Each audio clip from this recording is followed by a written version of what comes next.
other device. I guess I bumped something. I don't even know what app was open. Good morning, everyone. I was not planning on doing this live feed. I was gonna do a live feed, but it was gonna be a lot different. There might be two live feeds today. So the reason that we're doing this live feed, if you hear that, the dog has got a cone on here. I'll actually show you. Hopefully we don't screw up the microphone setup, but he's got a really bad hotspot and he's wearing a cone because he just keeps licking. Bring that back around. Hopefully the audio still is fine. Sometimes when I move stuff around, it does screw up the audio. So just to be safe, this is what we'll do. I'm gonna disconnect the microphone and reconnect it. Buddy, you can't like climb up in my lap where you're wearing your cone. So hopefully the audio is good. The reason, here. Go lay down. We'll take it off. If you start licking, I gotta put your cone back on. Hey man, still unemployed. This is starting to get frustrating. So I was not going to, no. Okay, yeah, lay down. There you go, you can lay down there. I wasn't going to do this live feed. There was something else I had planned. I got some new sharpening stones in and I was gonna take you guys out to the studio and I was gonna set up, the microphones and the lights, and I was going to show you the new sharpening stones that I received that were gifted to the channel. First vitrified diamond stones I've ever had. Chris, what's up with you? I've never had a vitrified diamond stone. I do know that Big Brown Bear has sold them for a while. I talked to him about the details because I've never had one. But at any rate, what is up, Raccoon Sex Dungeon? Our power was out. Now, our power's back on. My ceiling fan and everything's on. But I set this up because our power was off.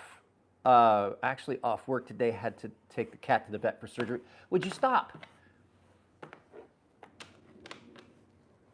What do you want? What do you want? What do you want? I can't play right now. I can't play. Stop. At any rate, our power was off because no, go. I can't play right now. Our power is off, so I can't set up my lights and stuff, and the lighting in the garage.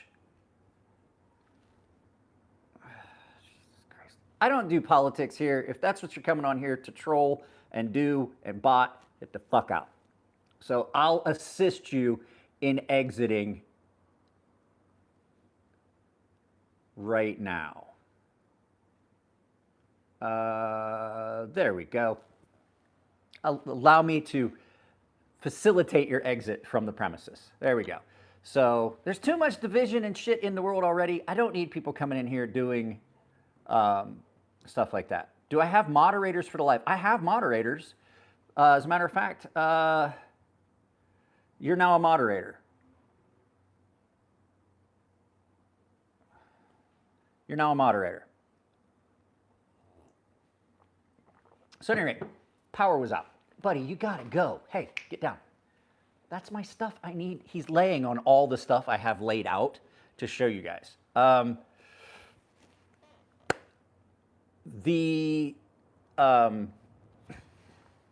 Stop it.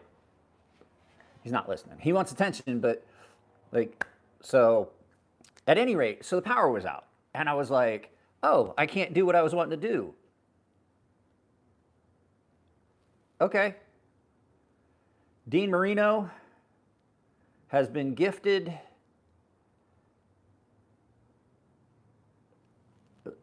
the blue wrench. At any rate, if you guys are here, please drop a like. So the power was out, and I was like, well, I can't film what I wanted to do. This is really getting into this pretty far. So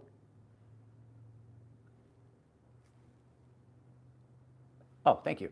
I didn't even see that when they're bladed ginger. So at any rate, there's stuff that you need, like when there's no, what do I want to say? When there's no power. So I was unable to film what I wanted to film. It made me think about the fact that like, I haven't talked about bushcraft gear in a live feed. I've done a lot of stuff. Now, I want to give you the disclaimer. I was in the military. I loved being in the outdoors. I loved camping and stuff like that. Raccoon Sex Dungeon, since I know you personally, we've talked on other platforms, you're also a moderator. You guys, that helps. If you guys are moderators, that helps. I have blocked words and stuff, but it seems like they slide through every once in a while. Any rate, there's some stuff you need, and like I said, I'm not a big bushcrafter, just to get that disclaimer out of the way. I am more of, I was in the military and I grew up in the woods, basically. I mean, I grew up in a small town of 124 people in Ohio, in the wilds of Ohio, in the foothills of the Allegheny Mountains. So I know how to survive for a couple days in the woods, right? So that's a scenario that I'm comfortable with. As in the military, I spent years camping in very, very hot, dry environments. I don't know, the power may have went out. It sounds like my fan stopped. The ceiling fan's still on. At any rate, the bushcraft community is amazing. And when I realized I didn't have power, I was like, oh, how would I survive to get stuff? No, I'm laid off and I'm hoping to get picked back up by the same company. And if I leave, then we have to start the whole rehire process. It's ugly and I really don't want to do it. But I am, Chris, currently on unemployment and I'm looking, but the fact is, like, being laid off, that's that weird, like, okay, we want to bring you back. At any rate, so what I did was I got out a bunch of bushcraft stuff that I would recommend taking. Like if you're going out for a few days, if like you're setting out to just live out in the woods for like a weekend or a week, depending on what you're doing, yes, I will rub your belly. There's some stuff you can take, and there's a lot of things that I have that fall into that bushcrafty category. So I'm a knife guy, so knives would be the first things that I would talk about. And there's a handful of knives that are really good for like outdoor stuff. This I would qualify as an outdoor / bushcraft knife. AEBL, this is the Lon Humphrey Custom Tucson. Now I have a link in the description of all these videos to knives ship free.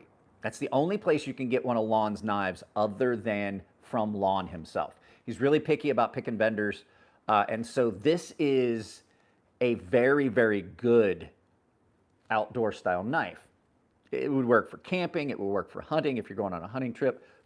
All those things. Just a great, great knife.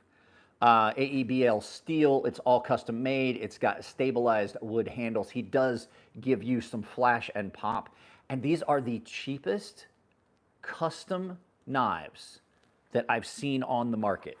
And typically I would say, if it's a cheap custom, it's probably been rushed and the heat treat might be screwed up and things like that.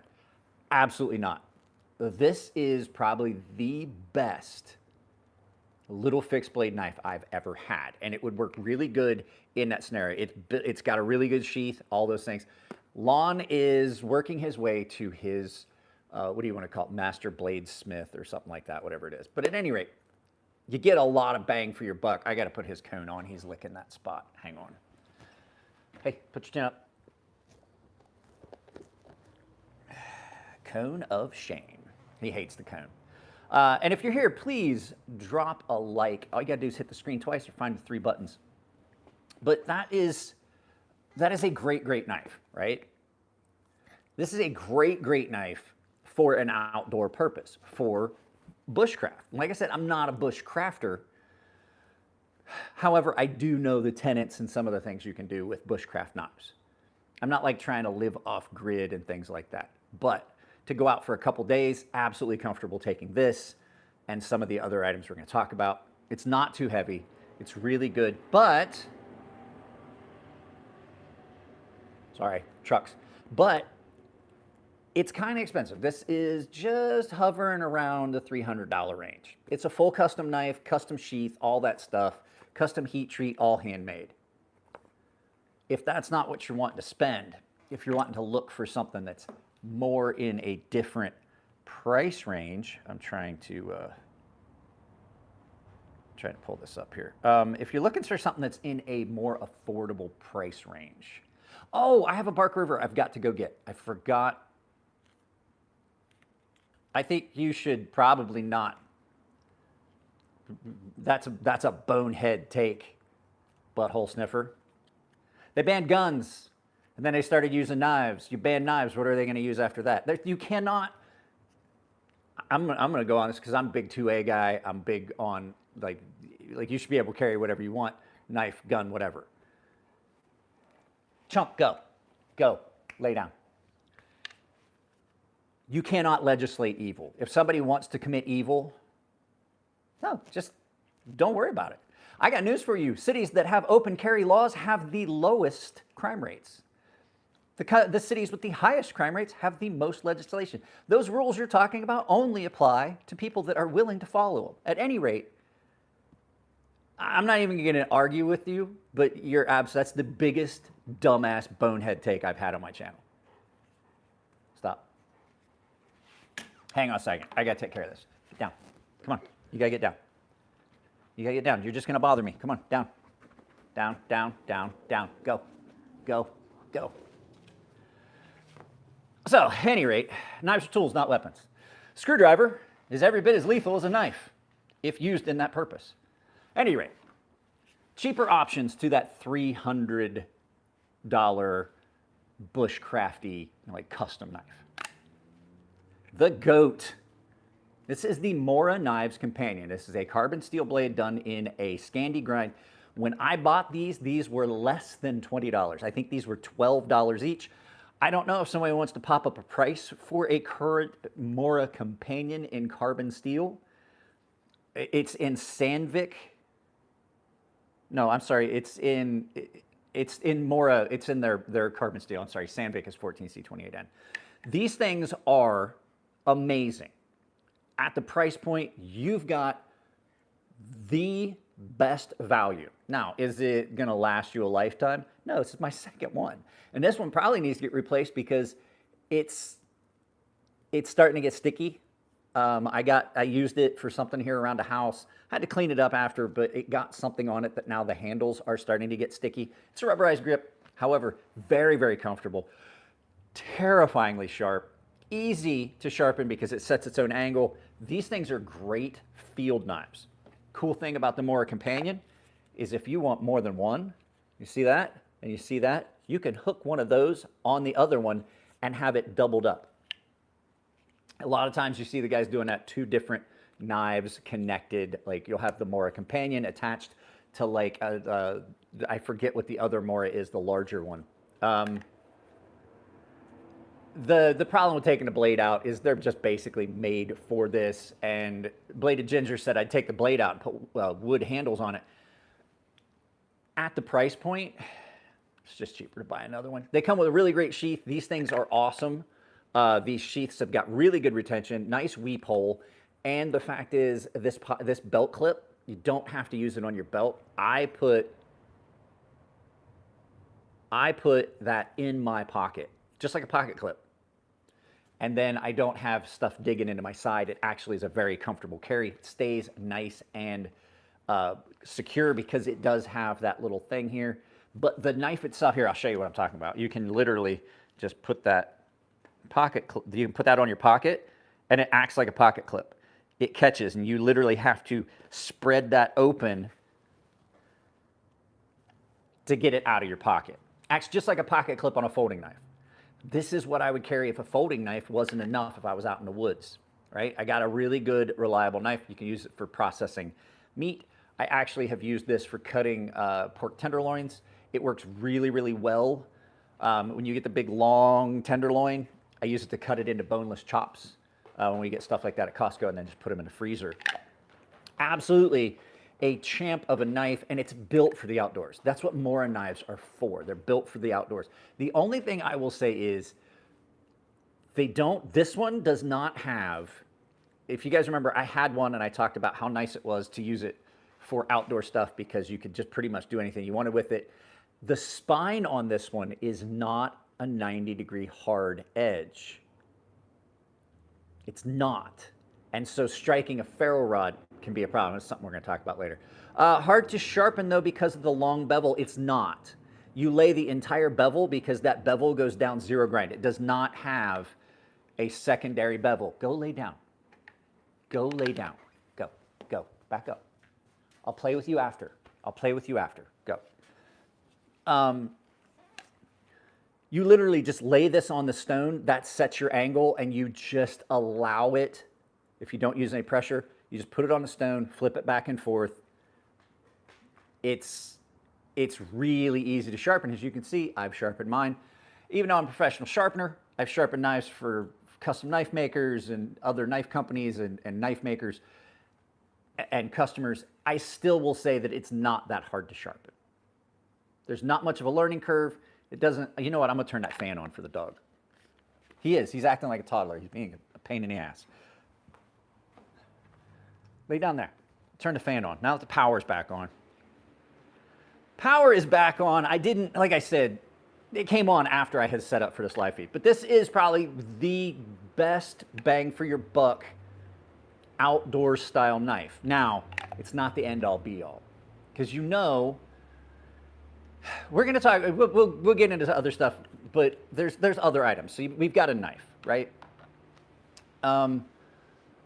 It's not saber. This is not a saber grind. So there's a difference between this, and I knew that was going to be a question. You know why I knew it was a question? Because I've done enough of these videos to know that somebody was going to ask that question. This is not a saber grind. This is a saber grind. Comes down, then it has a secondary bevel. A Scandi grind has no secondary bevel. That is basically zero ground. You can see how thick, and that's what makes this robust. It is zero ground from that grind point all the way to the apex. There is no secondary bevel on this. It makes them extremely sharp. It makes them really stable and robust because you've got a lot of meat behind that edge. They hold their edge a lot better than something that has a secondary bevel. These things cut exceptionally well for what they were designed for.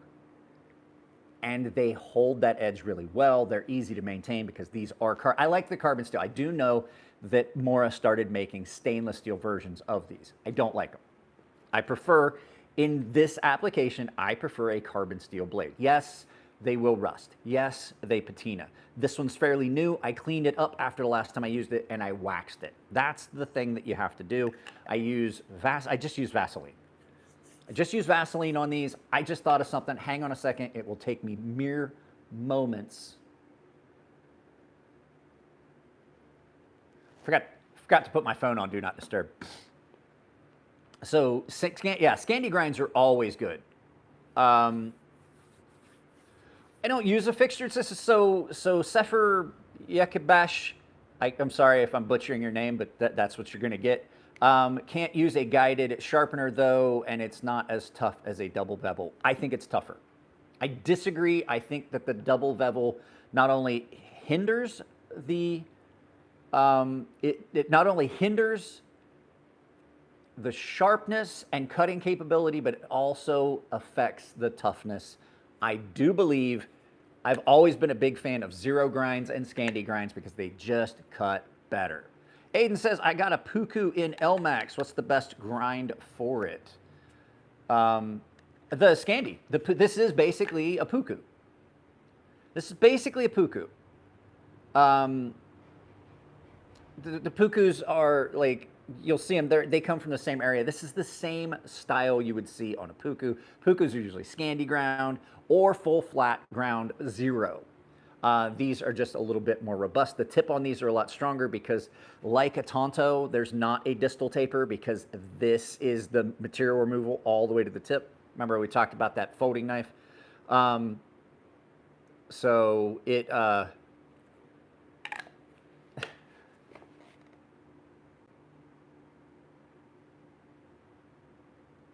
we go. Assist you with your exit from the chat. So yeah, those are great, but there's other items that you need to think about. Not just knives. We're going to talk about some other knives, but there are things you're going to need other than Evolet Avalos. Hello to you too. There's other things you're going to need in the wilderness besides a knife. Like you can't Rambo it and go out with just a knife. If you remember, Rambo had stuff in the back of his knife. Well, those knives are really crappy. So in lieu of that, you carry some other gear that is more designed for that application of being out in the woods. Hang on a second, just got another text. I apologize. My daughter is at the beach, and so she's literally texting me back and forth about, we give her as much freedom as we can, and she has done amazing with it, that she just basically, she knows she has freedoms, and she knows that if she breaks the rules, she loses those freedoms. So basically, we raised her like it's the real world. So this is not what I was reaching for. One of the next most important things that you're going to need if you're bushcrafting, you're going out, you're in a survival scenario, you put yourself in that scenario. Like, I'm going to go out minimal stuff for like a week.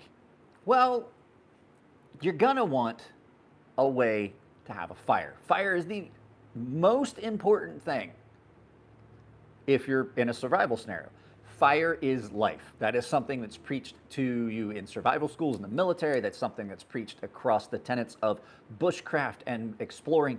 Fire is life. Fire fends off animals. Fire you can allow yourself to dry your clothes in a cold environment. It keeps you warm if it's cold.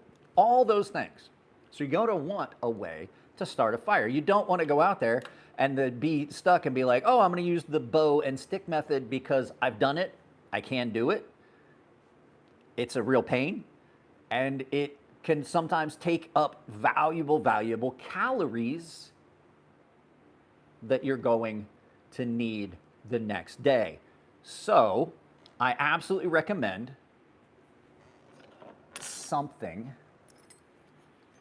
way to start a fire. Now everything I'm about to show you for fire starting stuff came from Fiberlight Fire Starter. My friend Justin used to own the company. He sold it to another veteran. It's an American-owned company. But Fiberlight Fire Starters is a very good place to look for some of the stuff. This is a ferro rod necklace. It's basically just a ferro rod and striker for around your neck.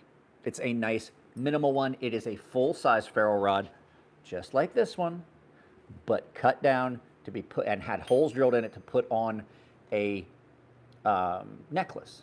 I'm not going to strike it in the house for you because I'm going to tell you right now, this works so well that the first time I tested this on my old phone, I actually melted a hole in the screen and had to get the screen replaced. These things strike a spark that will melt glass. Well, at least the Gorilla Glass that's on an iPhone. This is going to allow you to start a fire if you have the proper tinder. This is a small one. It's got a striker. It's got an emergency whistle on the clasp on the back, and you can literally just throw this around your neck. Nope, it's ferrocerium. This is what the striker is. When you buy a lighter and it says like you got to replace the flint, it's not actually a flint. It's a ferrocerium rod. Throws an incredibly hot spark. Same thing with the part of your magnesium fire starter that you then strike, ferrocerium rod. These are great. They will throw a spark onto dry tinder and ignite it fairly easily, if you know how to do it. This is a bigger version. They're called fire sticks. You just basically scrape it slowly a couple times, leave a little pile of it so that it'll strike, and then you strike it hard. And I wish I could show you, but I'm not doing it in the house because, well, my wife loves the furniture. And I don't want to have a fire because, well, my landlord would be upset. These are great. You can start a fire with these by themselves if you have the proper tinder, right? So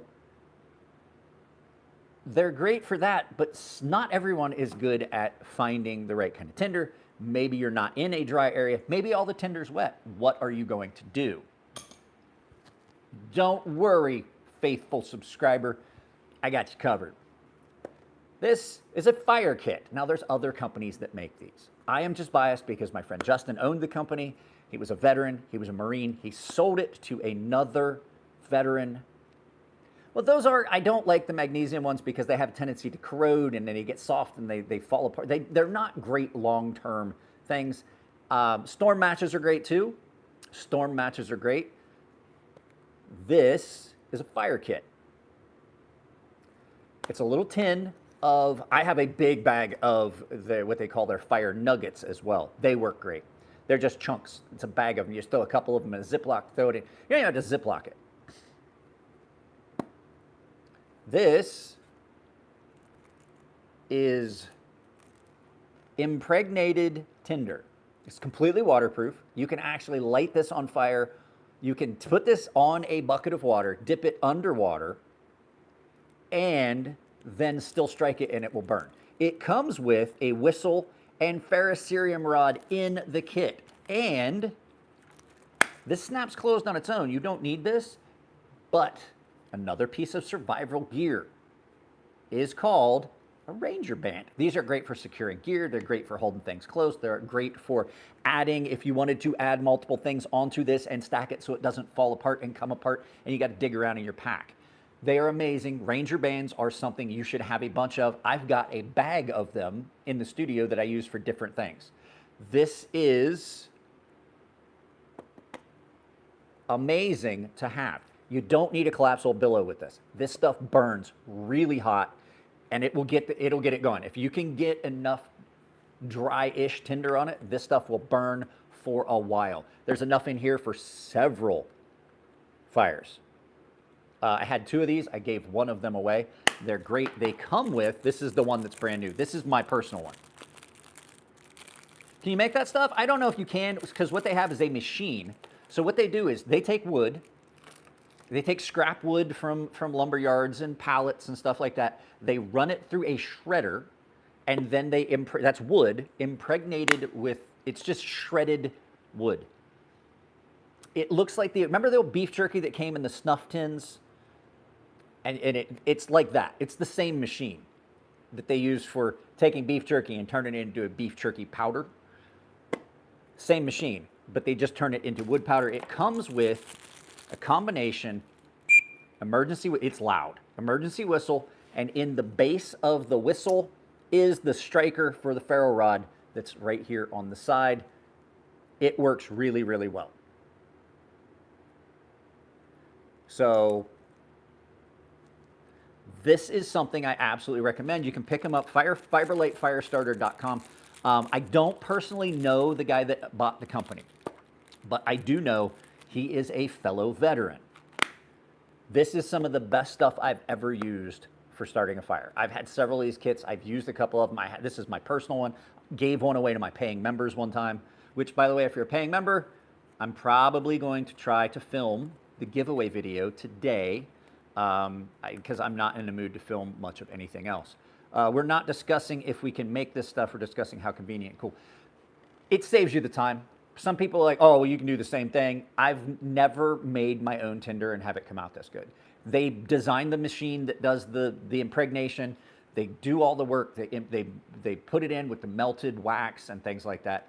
This is probably the best purpose-built thing you're going to get. It's got the striker. It's got a whistle. It's got the ferro rod and the tinder in it that you can use for multiple fires, regardless of the weather. And it's that big, and you can throw it in your pack and go. That way, even if you've got one of these and you can't find any dry tinder, you're in the middle of a storm and you need to make a fire to survive, you can still do it. Absolutely 100% recommend it. If you're not going to use that, if you've got all that stuff, you just take this, some dry tinder, but in the case of an emergency,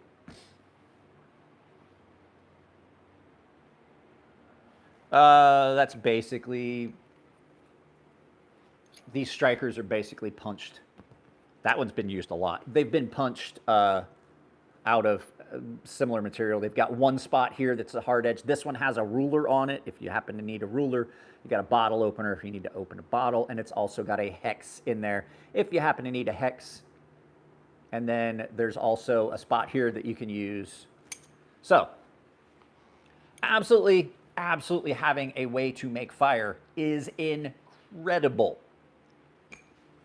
Fire is survival. That's the first thing they teach you in any survival school. You have to have fire. You have to have fire to have safe food. You have to have fire to boil water, to have safe water. You have to have it for heat, to dry your clothes, to keep away wild animals. All those things circle around fire. Why did I mention a knife first? A lot of times a knife is what you're going to use to get the things you need to cook and to get the tinder and all the things you're going to need to light that on fire with. So that is an absolutely beast mode thing that they designed. I love the fact that they sell these. You can get these a lot of places. Now, there are other options for this. I just have found, in my personal experience, having been an outdoors style person, an outdoor type of person, this is the best one I've used. This is the best one I used. It's pretty much best. Raccoon said, don't strike a ferro rod with the back of a knife if you're worrying about the finish. I don't worry about the finish on knives. I really don't. I know my knives always look good. It's because I do take care of them and I keep them clean and all that stuff, and I don't let them rust. I literally struck a ferro rod with the edge of my knife one time. So next thing is something you're going to need really badly. It was a chat question. Oh. Yeah, I mean, I don't care about the finish of a knife. This is an absolute must-have, right? Now, a lot of people are going to tell me, well, I don't need that because I've got my watch, and my watch has a compass, right? My watch has a compass. I don't need a compass. My phone has a compass. I don't need a compass. Well, I have news for you. Unless you're going to drag, and because the power was out when I set up for this, unless you're going to drag one of these around with you and it's not light, you're going to run out of your compass real quickly. Weight counts when you're doing bushcraft stuff. It really does. A good compass.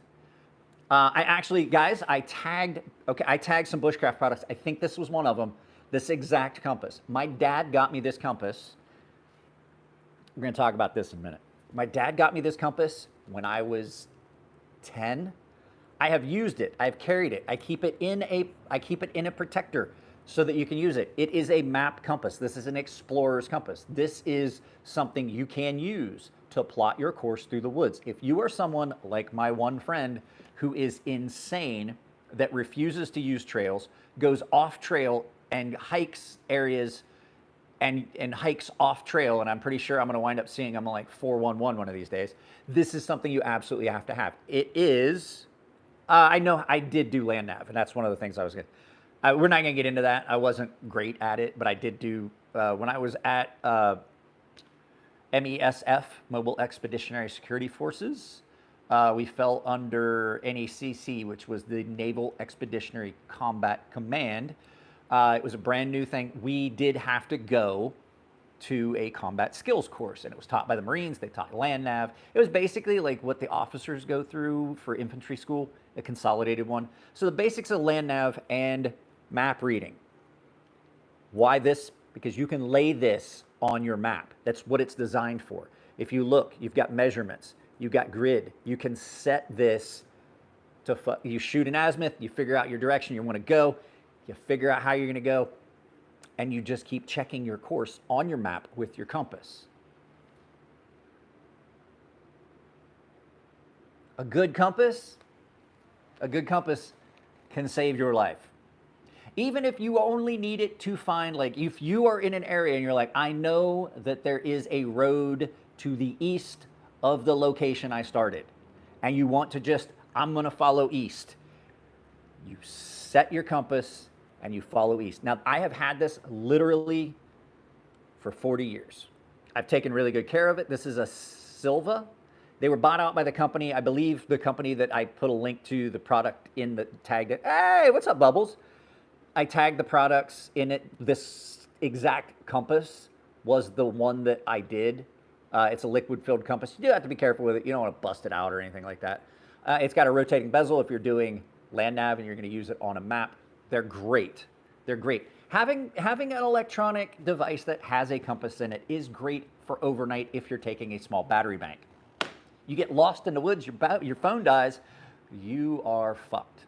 To quote the movie Snatch, proper fucked. So I watched it last night. Put the kettle on, Turkish.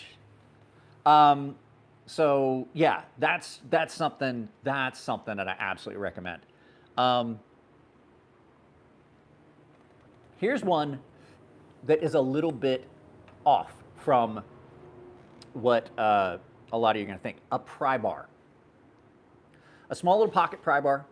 This one is by Blade. Can you read it? Blade WX.com. BladeWX.com. This is a nice little one that you can just throw in your pack. The reason I say that is these are great if you need to pry something out of your boot, or if you've got nails in something. They're really good just to have to like pry, open up bark on a tree. You can do that with your knife. But these are a great little thing to have in your pocket because some of them offer multiple things. This one you can use as a flathead screwdriver if you need to, better than you can that one. Bottle opener. This one glows in the dark, so if you drop it, you can find it if you've got an item that we're talking about a little bit later. These are great. Pry bars are just something, they're a nicety to have, not necessarily a requirement. My daughter just got back. A GPS is something that you can have, but like I said, relying on technology and electronics and batteries isn't always a great thing. It really isn't. Yep,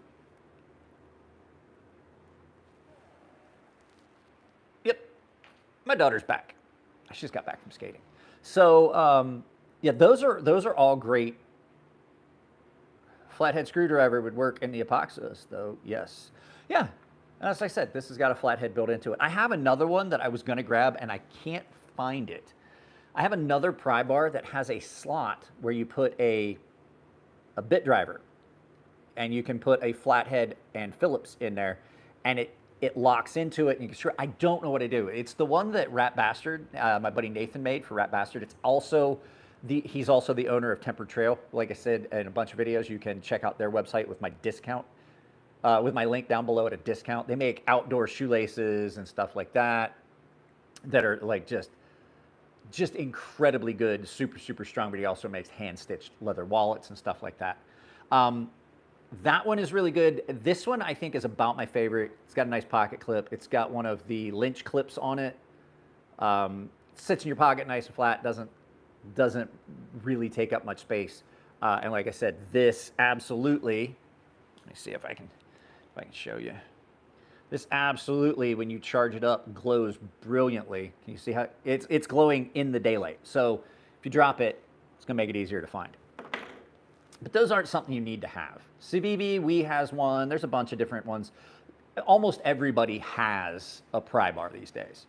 Almost everybody has a bit driver these days. It's just become like the EDC community has got so many people building so many things. So we kind of touched on it with that, which is the next item that I absolutely recommend. And self-serving, guys. Land navigation is a benefit of joining the Army. Demonstration purposes 30 minutes. In 30 common tasks is a requirement for basic training. Yeah, your land nav is a great thing. I was never great at it. I can do it, but like I don't like having to reroute and things like that. So a lot of times I'll shoot an azimuth and then just never change course. How was skating? That's what I get. Teenage daughter. Just you ask questions. Huh? Your foot hurts?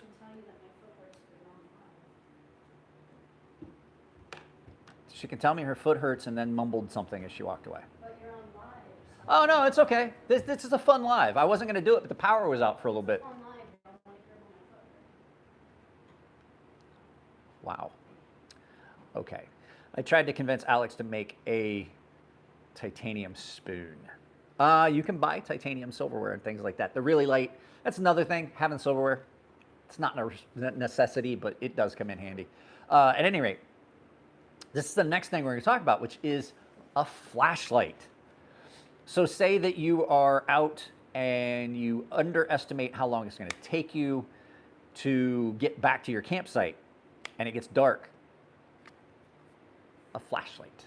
Now that is not the flashlight. It doesn't look like that. It looks cool. And the reason that this one is out, Olight is having a sale, by the way, guys. I have an Olight link down below that you can follow. I believe. Pretty sure I do. Olight is great. This is a nice, small, light flashlight, and I mean light by weight standards. that really, really bright, easy to carry, and it's got a lot of brightness settings, and you can use it as a signal device if you need it. Now, the cool thing about this one is you can get it with this case. And what this case does is it allows you to, in the field, charge this up. It's going to last a long time anyway. The battery in this is incredible, lasts a very long time. But if you're out for a few days, the battery starts to go dead in this. If you've charged this, you then open this, drop that in. See that little green light? It's because it's fully charged.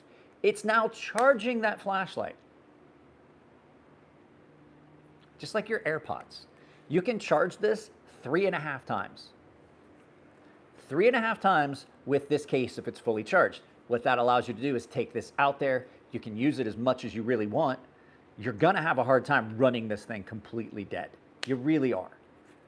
I don't think that I've ever run this all the way dead, and I've had it for years. They've got a lot of other lights too. This is a really good one. If you're a hunter, this one may interest you. This is the Arcfeld UV, also by Olight. I also have their lights on pistols. I have other flashlights. I think I have 2 or 3 other flashlights of theirs. I got a charger system like that for my tactical litter box. So at any rate, this one is, this one holds a charge really well. A nice thing about these, magnetically chargeable. You don't have to worry about like taking the battery out or plugging them in and then closing the port. They're completely waterproof. It's too hard for anything I would want to do with it. We'll talk about that in a second. Thoughts on Rex 121 Spyderco? Ask me after we get done with this. The nice thing about this light is it has the same features as the last one. You got multiple, so you can actually, we'll start here. It's got a super low setting. It's got regular settings. It continues to go up through the brightness. You have a turbo setting that's really bright. Same thing, you got this, so technically you've got 4 different brightness settings. You have moonlight, regular, high, moonlight, low, high, and turbo. And then you've got the flash. What this one's got, if you're a hunter, it's got a UV light. See that? It's got a UV light, and you're gonna ask why. If you hunt and game, and you've, like with a bow or something like that, you can actually follow a blood trail much better with a black light. If you're a bow hunter, and you're doing stuff outdoors, if you've ever noticed the nock, the little area where it connects to the bow and arrow, or to the string before you draw it, that's called the nock.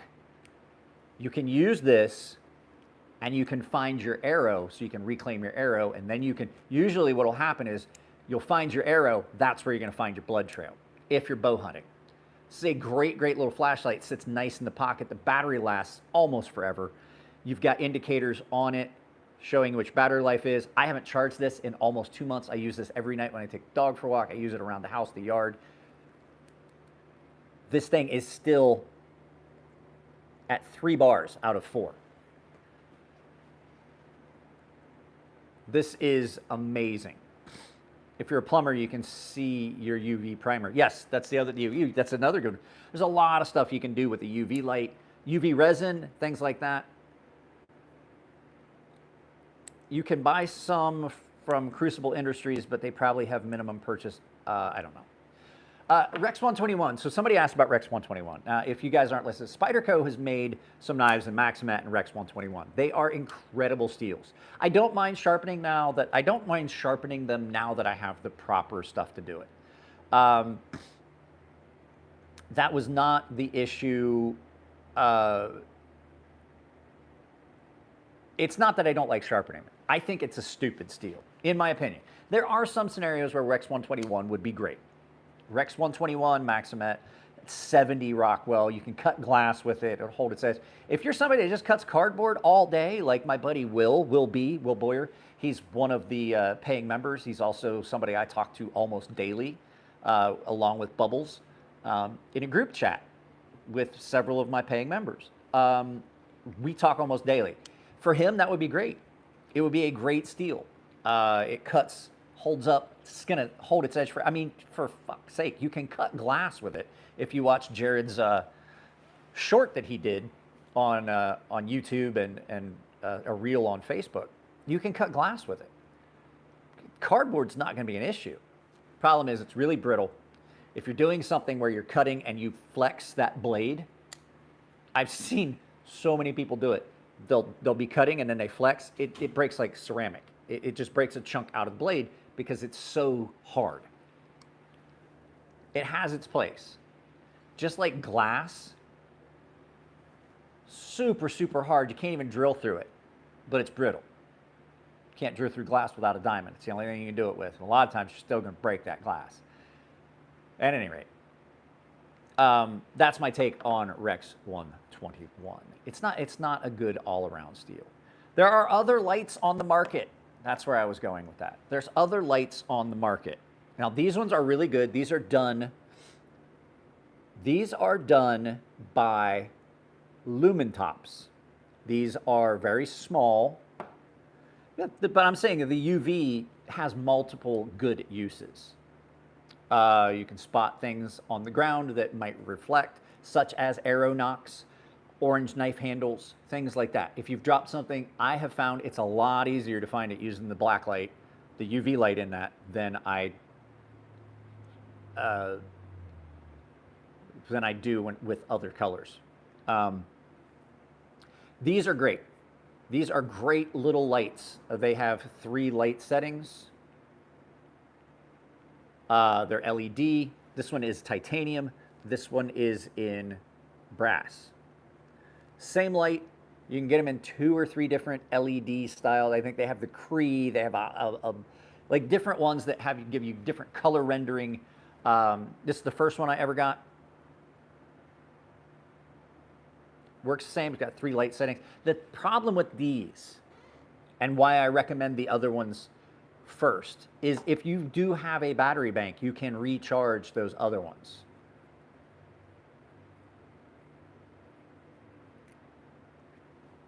These run on AAA batteries, so you have to take batteries. Now, you have to take a battery bank to recharge the other ones. Now, I will say that, see, there, Aiden, I'm gonna talk about that. These are great. This on its low setting will work in, like I've tested it, it's great in the dark. If you're out in the woods, it's all the light you need. This will literally last days on that setting. But you do have to take batteries for them. These are nice because they're super, super light. They don't take up very much space. It's a good bit lighter than this one, but not that much. So Aiden was saying he's got some retina melters. Those super, super bright flashlights, and I have one. I have one you can literally start a fire with. That's the only benefit to it being that bright, is I literally can, and I don't even know where it's at right now. My wife was using it to look for dog poop in the yard. She hasn't put it somewhere. That one, the battery life is horrible. And to be honest, when you're out in the darkness, having that much light, like spotlighting an area, you lose the peripheral. If you've got a lighter knife, this has a very wide throw, or a dimmer light. This does not get anywhere near as bright as that. I think it's the Warrior 3 that I have from Olight. You can I've literally started a fire with it. You can light paper on fire with it. This does not have as bright a light, and it has a wider throw, which is great, because when you're in the wilderness and you're out, you don't want just a spotlight beam, which unfortunately, that's what this one has. This one has a very concentrated, like, spotlight type light. It is great. It's a great, great light for certain things. For all around purposes, this Olight Arcfeld, the Arcfeld UV, is just about perfect for everything I would want out in the wilderness. So there's that. Next item. What else do we have? What else did I have that I wanted to talk about? Talk about fire. We've talked about light. We've talked about, water. And I don't have one. I don't have one because I let someone borrow it and they never gave it back. Water. Water is the second most important thing. You will dehydrate if you don't have water. And if you don't have clean water, you're going to get dysentery and you're going to dehydrate faster, because no matter how much water you're putting in, if you're sweating it and pooping it and pissing it, it's not going to stay in your body. Survival straw. Survival straw is hands down the best thing you can have. You take a survival straw, it doesn't matter how dirty the water is, you can drink right out of the water source, like a straw. It's got a filter in it that is incredibly good at filtering out everything that could make you sick. Like, you could literally drink downstream of runoff from poop water. If you're pooping water, if you're water falling out your bum hole, you're not going to be able to rehydrate yourself, no matter how hard you try. And if you're rehydrating yourself with water that's making you sicker, it's not going to work. Giardia and all those things that you can catch from water. Like, say that the water stream looks good, the source of water, and you're not boiling it, right? Even if you boil it, sometimes you still get contaminants and things like that in the water. A survival straw gets rid of all of it. There's other filtration systems you can get that work like that, and then you can fill your water bottle. It just makes more sense.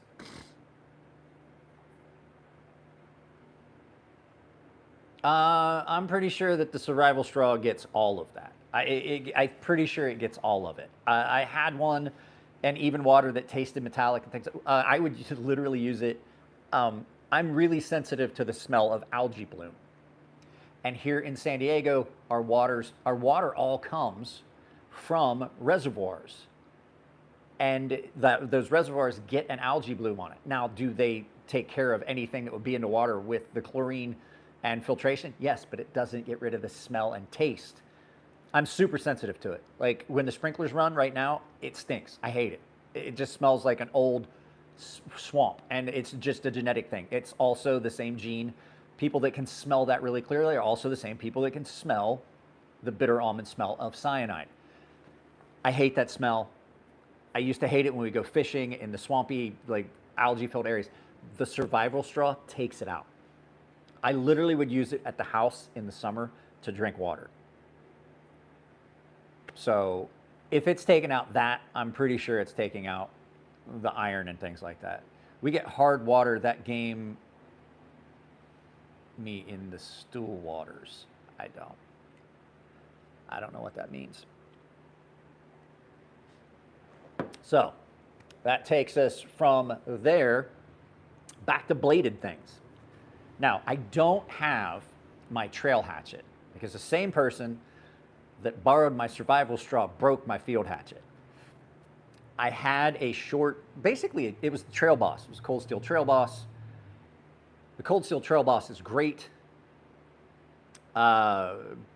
It's basically in between a hatchet. It's a little bit bigger than a hatchet, but not as quite as big as a full-sized axe. So it's great. It's not that heavy. It's something to carry. Some people will tell you that they want to carry a hatchet. Some people will say they don't. I do. Oh wait, you know what I have? Hang on. I do have something to show you. I have one to show you. I have something that we could, in lieu of that. I don't know how well you guys can hear me all the way out here. I'm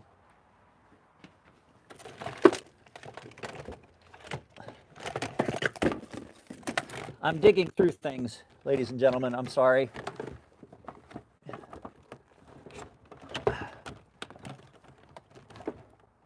Oh well. There it is. Sorry, I'm back. I'm back. Now this is possibly one, I don't know, could you guys hear me while I was digging through stuff out in the garage? Could you guys hear me the entire time? I'm just curious how far these things transmit and receive.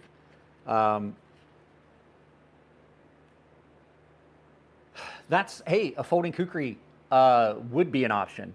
I've seen, there are some folding knives. There are some folding knives that can work in that scenario. I'm not gonna lie. If it's got a triad lock, if it's like a Raja 2 with a triad lock, that's basically a fixed blade. I used to have a Cold Steel Spartan with the triad lock. It was a very good field knife. It was huge, it was heavy, it was bulky. But I'm asking, could you guys hear me while I was digging around in the garage? I'm just curious. I'm just curious how far these transmit. So this, I forgot I had this until just that second. This is the Nebulax by Artisan Cutlery. Okay, cool. Oh wow, you can hear me all the way out there? Okay, so it's not just line of sight. This is Nebulax. You can see it's been put through its paces. This thing is great. Joe Flowers designed this. You could feasibly carry this in lieu of a knife for a lot of stuff. This thing is, yeah, I was in the studio. This thing is a great low profile, low weight option.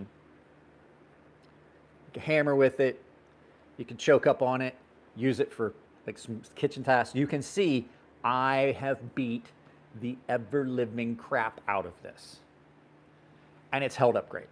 It's a one-piece steel construction. Now, the problem is, even if you have something like this, like a field hatchet, like a bushcraft hatchet, something you can use for this, it does a really good, this, no joke, does an incredible job. Comes with a little sheath that you can stick on the blade. This thing is great. But it can't do everything. And sometimes you still need a knife. Now there's another option if you just do want a hatchet. If you want a hatchet, but you want to save on space, we've seen this. This is no joke. This is an actual item. This isn't gimmicky. I understand the purpose of it. It's not as good for the purpose as what we just saw, but this is the folding. This is that folding tomahawk from KATSU Knives, who, by the way, you can get any of their items on their website for 10% off with my coupon code crazysharp, all one word. They make this. It's not the best, but in a pinch it works. This is more designed for like paratroopers and stuff like that, so that they have a tool they can use, but it's also can be used as a weapon. It's a little heavy, and the weight distribution on it's not as good, but it still does give you something that you could slide in your pack, and it doesn't take up as much space, because space is at a premium. See what I'm saying? See how broad that is? It's taking up space in your pack. It's about the same weight, so you're not really giving up on weight. That's something you have to consider too for bushcraft. Weight. So this might not be the best option, but it is easier to carry than a full size. And if you use it, it's not horrible. I definitely have. The weight distribution is the problem with this. The weight distribution definitely is not the same as a hatchet where you have the weight forward that does the work. This is pretty much evenly distributed. It's all the same weight, evenly distributed. So you can do some bushcraft stuff with it. I used it like this. You can get up on it like this and use it. It's, you going to the beach? Yeah, hopefully your car doesn't run out of gas. How much gas is in it? You can fill it up. The gas station right there on Main will, they have diesel. Just use the green one. Huh? What does it matter? Any rate, don't run out of gas. So, yeah, you gotta be, exactly, you gotta be smart and compact with things. So before we get into another option, I wanted to point something out. So most of the stuff that you've seen me showing you all has a length of 550 cord on it. It's not just to be able to hang it on things. 550 cord is an incredible thing to have. So I recommend making sure you have enough of it. I also have a couple 550 cord bracelets that I wear if I'm going out somewhere camping. These allow you to have lashing. You can tie things down with this. I can literally cut this or untie this, and then I've got like, each one of these is like about 2 feet of 550 cord, so I can lash stuff down if I'm building a lean-to. I recommend having a bunch of 550 cord in your bag and a handful of these. This is the, I think this is night. I can't remember, night size or night eyes. These aren't for climbing, but these are called S-beaners. and they allow you to lash things together. You can secure stuff to your pack with this, run things through. Have a handful of them. These are great if you want to tie something. So like I tie something to the tree, and then I tie something to this. I can pull that. It's a lot easier than wrapping your 550 cord all the way around a tree and trying to pull it tight. Wrap a loop around a piece of tree, night ice, that's what it is. And then you tie one end, and then you put your loop through here, and then you can pull something tight like a tarp or whatever you're using, or a piece of 550 cord if you're just gonna lay something across it. You can lash it down simply by tying one end to the other and then just pulling it through, right? Awesome, awesome, awesome piece of kit. Have a handful of them. They come in different sizes. You can use regular carabiners. I just personally find these to be great. I have a bunch of these in different sizes. I had a bunch of them when I was in the military. I used these all the time for securing stuff to my pack or having them on my pack. So I could clip this on my pack and then clip it to something else. It's simple. Put this on your pack, right there. That's all it takes. Then you just push in, take it off. It's hanging on your Molly gear or on your Alice pack, on the loops on your Alice pack for your overnight pack. Simply an awesome thing to have. These are just laying around everywhere at my house. Just simple little things like that. They come in minis. They have a keychain that you can buy that has a regular keychain and then like 10 of the little ones of these, and then you can take those off and use them for whatever you want. That's what I did because I couldn't find those little mini ones. I couldn't find those little mini ones by themselves, and I wanted some, so I bought the keychain, and I just simply got rid of the keychain and kept all the little S-beaners. Awesome, awesome, awesome tool. Those come in minis. They're great for taking keys. Yeah, that's what I was saying. That's the other good thing. If you've got a bunch of stuff and you want to, it's a lot easier to have something secured that you're going to use repeatedly. It's a lot easier to have it secured to your exterior than having to dig around in your cargo pockets or in your pack or, you know, any of those things. Just to have it available. Backpacks. Hook this on your backpack. You can put your flashlight on it. Great. This is the number, I can tell you right now, since I put my reading glasses on, because I'm old. I am 50 years old. I do not recommend getting old. It sucks. It is a 1 out of 10. Do not recommend. Not for climbing. Number 4, 75 pounds. Exactly what this is. I have a larger one. I have a bigger one, but I also have some climbing rated carabiners as well, which are great. Carabiners are just a great thing. I have locking carabiner. I have an entire small tote full of nothing but carabiners and taglines, safety lines, things like that with carabiners built into them, lashed in, so you can have like leader ropes and things like. I got a ton of that stuff just because I saw a use for it. I did. I saw a use for it, and I just decided to keep it. So now we've only talked about like bushcraft knives and things like that. It's absolutely recommended by me. If you're going to carry this, you don't necessarily need a folding knife. But there's a lot of times that people will take something in lieu of a hatchet. So we talked about this. This is the Nebulax. This is a great, great bushcraft tool. It really is. Got really good weight distribution. It is in a steel that's going to be really good, and it's so much thinner than like an East Wing or something like that I saw somebody mention. So much thinner that it comes in handy for a lot more stuff. It cuts better. It does absolutely do a better job of batoning than a typical camp axe. Not everybody's going to carry this because it definitely has its limitations, right? Some people are going to carry something more along the lines of this. This is the FB01 or 03. This is a very, very good camp knife. You can use it for chopping. You don't necessarily need a hatchet if you've got something like this. This is another one of those KATSU knives. They sent me this. I'm going to tell you, this thing's amazing. Like I said, you can get this, you can get all their knives 10% off on their website with my coupon code crazysharp. Great, great knife. You can lash it on here. You got a spot to actually secure your, you've actually got a spot to secure a, words are hard, ferro rod. This is a little bit big, but you can get ferro rods in that size. You can stick it on there, and then you've just got a fire starter here.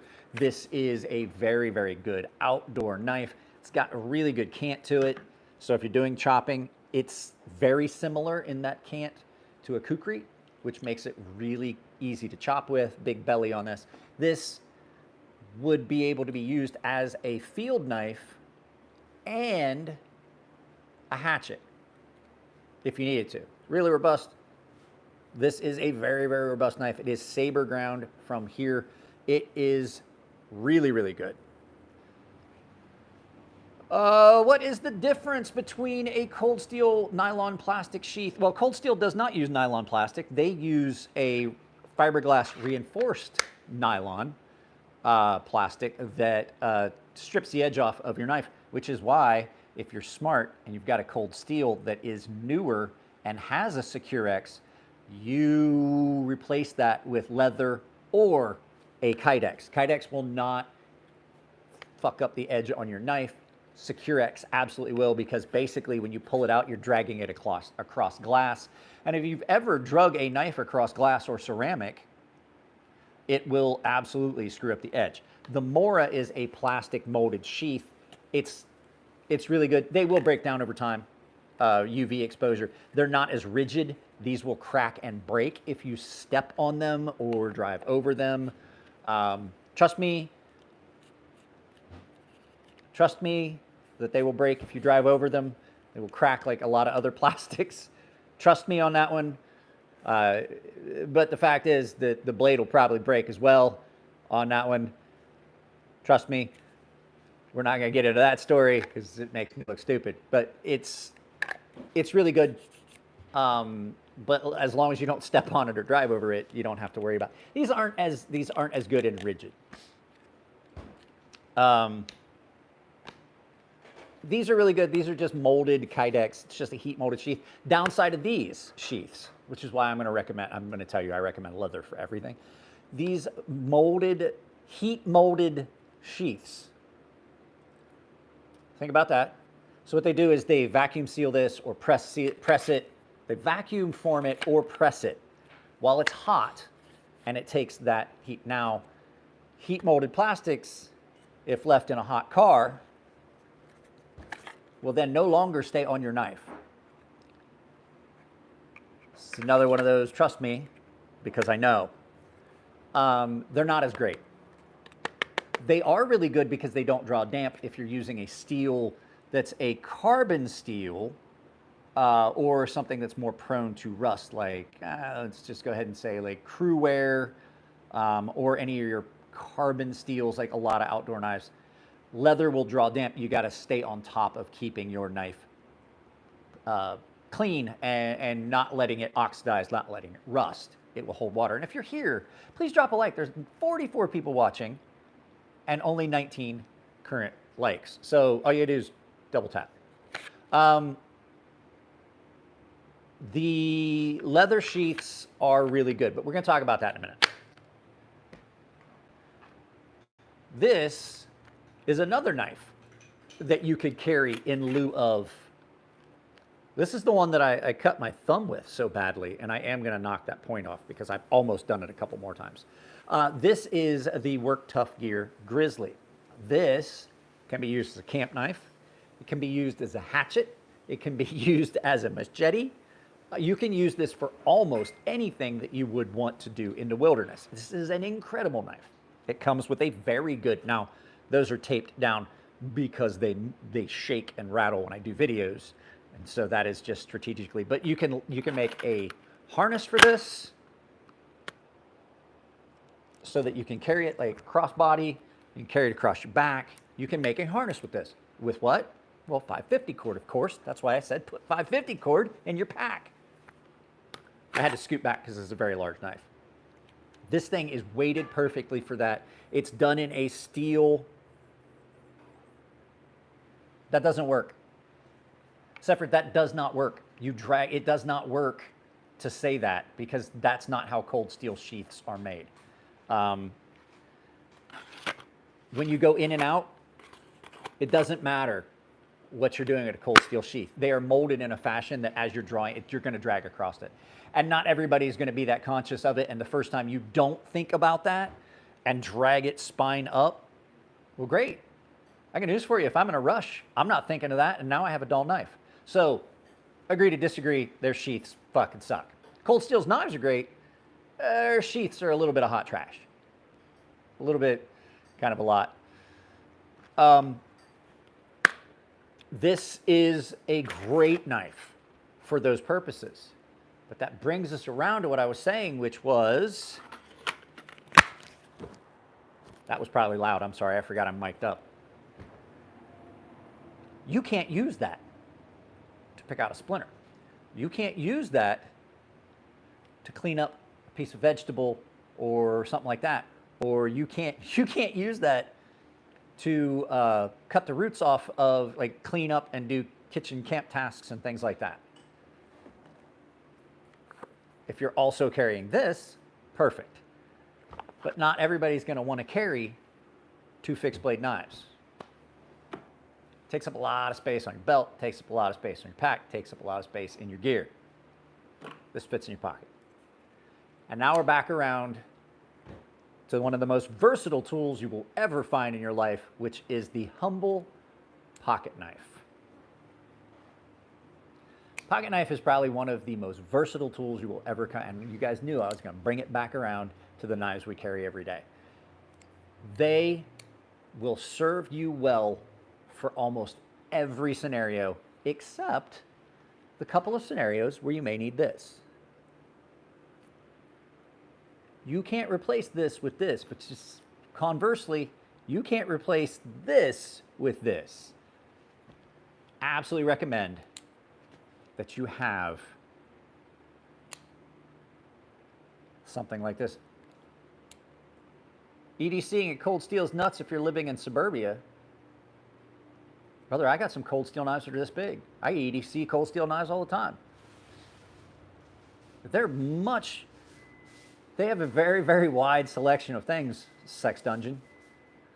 I feel dirty saying your name.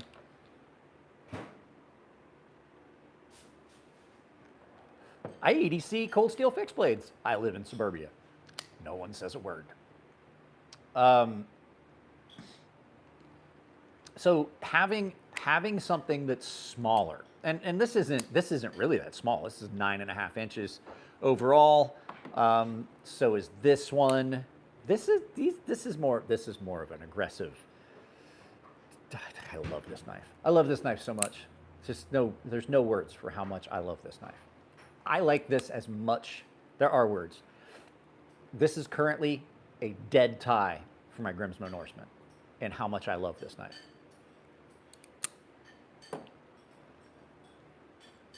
Smaller knife like this might work for a lot of purposes. This is not as big, but you are going to need something other than the big ass knives that I've shown. So that's pretty much the stuff that I've got. A good map, an atlas, a surveyor's, what was it? No, it was a land management maps. The BLM maps, and not the BLM, not that BLM. Bureau of Land Management, they have surveyed maps and things like that that show property lines and things like that, and they're detailed. They show elevation and things like that. So those are all things that I recommend. Hey kiddo, when you get in the car, just look and see what the range is. Shuffle through the. Oh yeah, you got 100 miles left. It's a quarter tank. That Volkswagen gets almost 40 miles to the gallon. So I'll fill it up when you get back. So absolutely, a small folding knife in your pocket is something great. If you really want to, oh, I forgot it. I left it out. If you really want something that is going to be about the best in that scenario, is something Ooh, that looks delicious, kid. Something that I've recommended for years that you have in your pocket or in your pack. We'll just go ahead and grab the big one because it has the most versatility. And that is, wait for it, I'm coming. I'm almost here. Swiss Army knife. This is the Swiss Army knife Champ, I believe.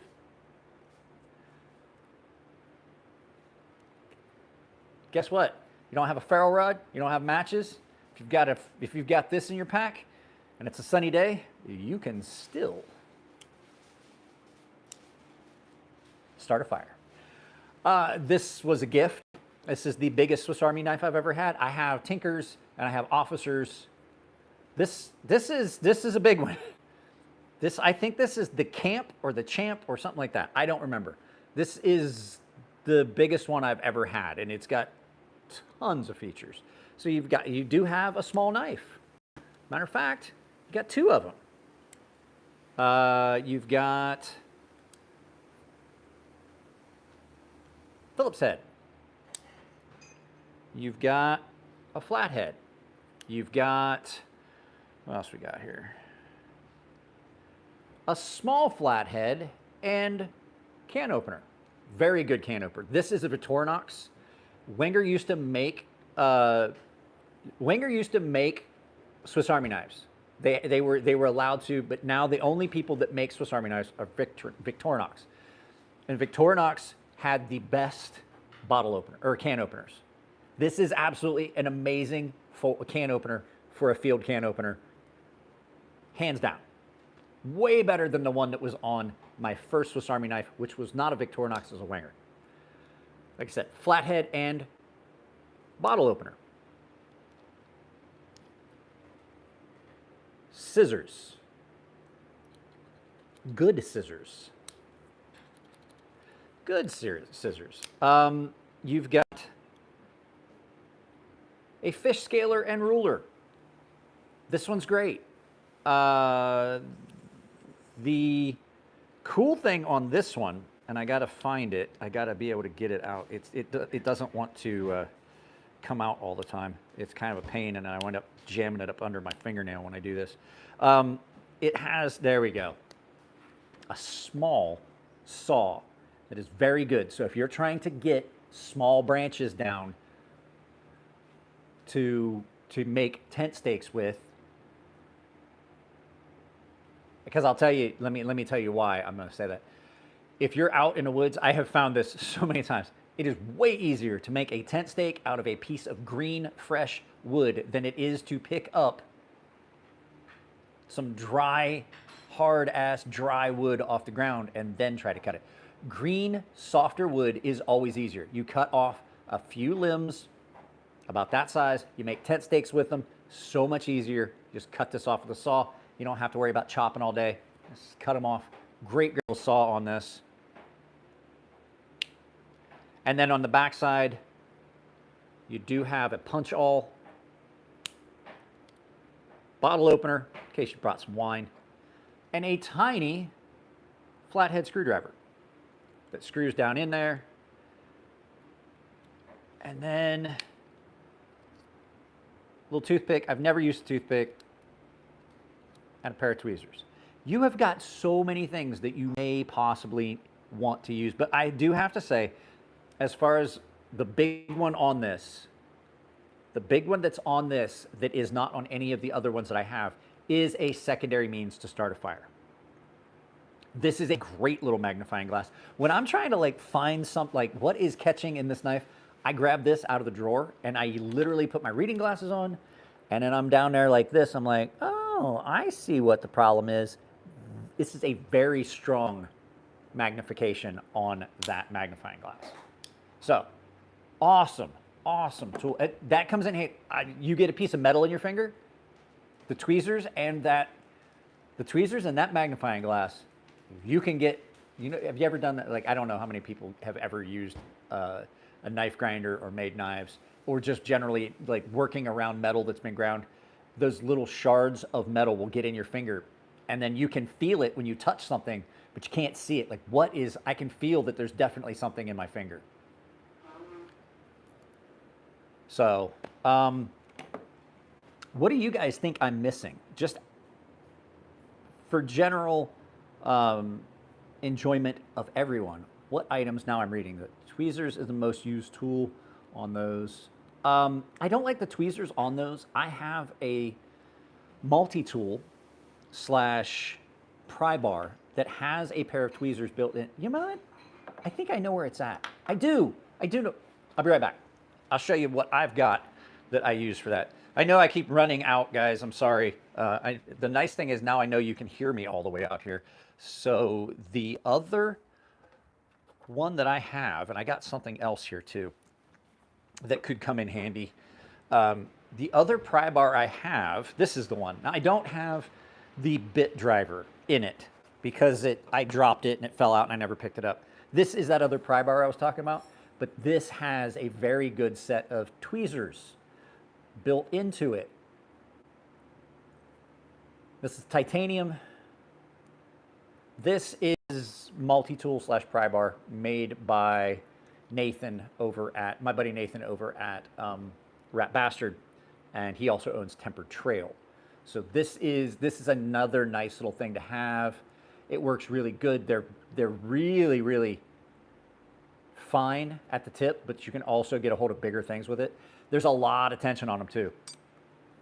So yeah, what am I missing? Ice cold beer, nice boots, first aid kit, signal mirror, tarp, duct tape. Well, I mean, that's a lot of stuff. And like I said, I don't necessarily think that like a signal mirror is cool to have, but you don't necessarily have to have it. Like I said, you have other options. You can use that as a signal. That would get someone's attention. Definitely, these are bright enough to do that. You can also, if you like this, I said in a live feed not long ago that I find this a little bit useless because it just does not have the bits I want. The bits that I bought to replace these with weren't the right size, even though I measured them and I measured the bits. I measured the bits, I measured the chuck, and I ordered exactly what it was supposed to be. They're still a little bit loose. Bye, babe. Have a good day. Have fun. Be careful where you park down there in Coronado. Sometimes they don't have it marked really well, and I don't want you getting the car towed. My daughter's going over to Coronado right next to the base. She's going to go walk around the Hotel Del area. So she was going to take the dog, but he's got that horrible hot spot, and I don't want to get sand all in it. Tent, pillow, poncho. I mean, you can take stuff like that, but a lot of people, when they're going out, they're not taking stuff like that. They're going to have to make that stuff pretty much on their own. You might take like a sleeping bag if it's cold, things like that. But Chunk, get in here. Typically, those are things. See, Aiden, I agree a lot, but I just don't talk about that. You know the way YouTube is about pew-pews. Yeah, if your flashlight has an SOS mode, all my flashlights, with the exception of these little ones, these are the only ones I have that don't have that. And then, like I said, if you're going out and you're just gonna, like, glamping and you're taking a lot of this stuff and you're just gonna go out, I also recommend picking up, now this is not a Jackery. I know that the Jackeries are really good and they're a little bit more expensive. This was sent to me by the company. These are great. These are great. Having a battery bank, I can literally run most of my electronics that I use for filming and stuff like that. I can literally run it off of that for days. I ran my PS5 and TV off of that for an hour and a half or 2 hours just to test it. It was my PS4. Just out of curiosity, I want to see how it worked. I ran my TV and PS4 off of that for like 2 hours. So except for learning to do SOS by whistle that's more important. 3 of anything is considered a signal for distress. So 3 loud bangs from a pew-pew, Anything you can do 3 of typically is considered a sign of distress. 3 long whistle blasts in the wilderness would be an indication of distress. So a whistle, then wait, do 3, then wait, then 3, then wait. It's going to be a distress signal. At least in the United States, the Forestry Service listens for 3 of anything. If you've ever went to a hunting course, they tell you if you're in distress, fire 3 rounds in the air. All of those things, any of those things, anything in 3s. Chunk, get in here. My dog just went out. Hang on, hang on. Chunk, get in the house. House, house, house. He wants to go with my daughter so badly. Come on, in the house. You can't go. So, yeah, I mean, there's guys that are like full time, that all they do is bushcraft. Oh, coffee. Coffee, as you guys know, incredibly important to me. What games do I play on PS5? Ghost 626. Let me finish this first. I bring it back up if I don't answer your question. There are a lot of options with coffee. I am drinking instant coffee right now. It's not your regular instant coffee. It's the last of it. It was a coffee paste, and I wanted to test it. I wanted to see if I liked it. It's not bad. Coffee, most of the instant coffees are really good now. I don't recommend adding extra weight by taking like an AeroPress and all that stuff and all the gear. The AeroPress is really cool. Some people are like, oh, I take a pour over. I'm like, man, that's a lot of gear to have to take, and then you have to have like specific temperature. I don't agree with that. There are a lot of new types of instant coffee. There is super concentrated paste. I'm not such a big fan of it. This isn't bad, but it comes sweetened. It was in a tube, a metal tube. This was the last of it. It tells you how much to use. It's not my favorite. Nescafe or Taster's Choice, those are all good options if you got to have coffee in the field. But there are some concentrated drops and things like this where you put a little scoop on it and then you hang it over the cup, you add boiling water. They're all great for that scenario. I don't mind this too much, but it's not my personal choice.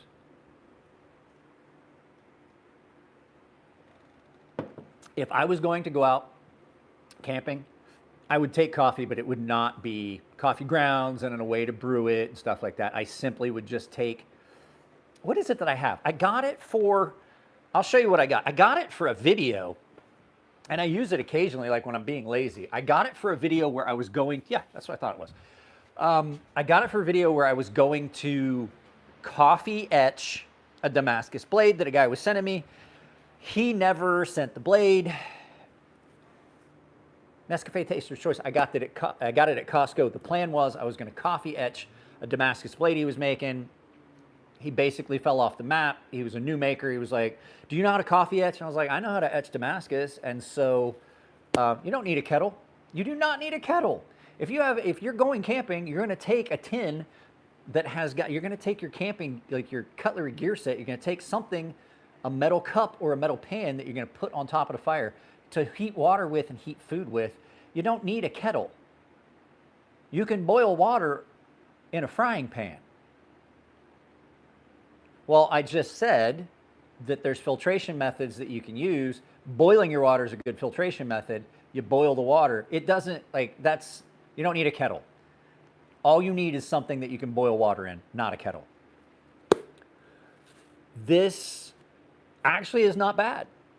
I was really surprised. This is not when I was a kid, my grandparents always used instant coffee, and I drank coffee. I've been drinking coffee since I was like 10, 15. I'm sorry, like 10-ish. I would drink coffee. Get down. No, down. So you boil your water, you just add your instant coffee and you're good. If you boiled water, you killed now it might taste a little funky, but if you boiled water, you've killed everything that's in it. So what was it, Ghost? What did you, Ghost 626 asked? Not knife related. What games do I play on PS5? Right now, I'm playing because I'm telling you right now, guys, I'm on the spectrum. I got a touch of the tism, and I got ADHD. It's a lot going on in my head. There's a game called Hard Space Shipbreaker. I literally can do that for hours. I can literally sit there, like I will sit here on the couch, and I'll have my PS Portal that my friend got for me, and which I'm going to do a review of on my game channel. If you don't follow, it's Crazy Sharp Games. I got a PS Portal. It connects to my PS5 upstairs. I will sit here on the couch, and I sat down the other day. I started playing that game. I sat here, and all of a sudden my wife was like, hey, I'm getting ready to go to bed. I looked up. It was dark. I was like, what the fuck? Where'd my day go? Lay down. No, you can't come up. So yeah, there's a lot of stuff that you can carry out in the field with you. I personally think that the stuff I've laid out is good for someone like me that's only going to go camping for a couple days. Now, there are guys that go hiking and go on long distance hunting trips. Those are guys you should follow. If you want the in-depth stuff, go check out Hiking with a Viking. That's my buddy David. There's a bunch of channels that just are these guys that go on hikes. They take all their shit. They live off the land. I'm going to tell you right now, if I'm going camping, I'm taking a handful of MREs. I'm probably going to have a cooler with other stuff in it. I'm taking the battery bank. Probably taking a bunch of other stuff so I can watch YouTube videos on my phone and stuff at night. I'm not... Let me put it to you this way. My buddy was like, hey, do you want to go camping? And I was like, what kind of camping? He's like, well, we're just going to go out like survival style camping. We're taking minimal stuff. I'm like, yeah, no, I'm okay. He's like, what do you mean? I was like, I did all the camping I want to do when I was in the military. Like that kind of camping. If I go camping, I'm more the like campground, hang out, have a laptop plugged in, watch a movie on a laptop, that kind of camping. Like car's right there, I can get in the car and go eat. In Rambo First Blood type scenario, what one fixed blade and one folder would you want with you? Ooh, that's a good question. A Rambo First Blood type scenario. Winston, you always ask great questions. I really don't know. I definitely would want something. I would want something that's going to hold its edge for a good while.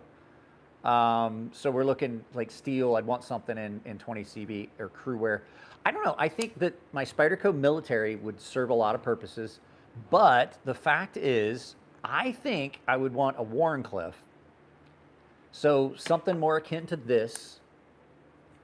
And as far as a fixed blade, probably the R1 Military Classic. As far as a fixed blade, I think that would be perfect scenario, or something like this. I would want something that like if that's the scenario and people are chasing me and I can defend myself, I want something that's fit for combat, but yet fit for the, I don't know. You know what? Actually, I'm overlooking the most important one. If I had to have something, a folding knife and a fixed blade. Yeah, no, I think so. If I was only going to have a fixed blade, I would say it would be my Stonefish design.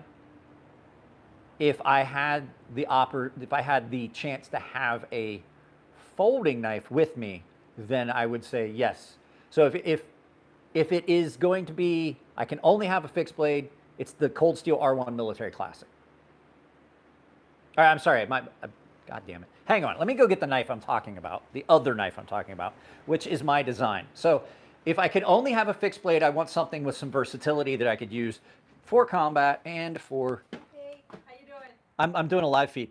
Oh, I'm sorry. I'm sorry. Can I come over after?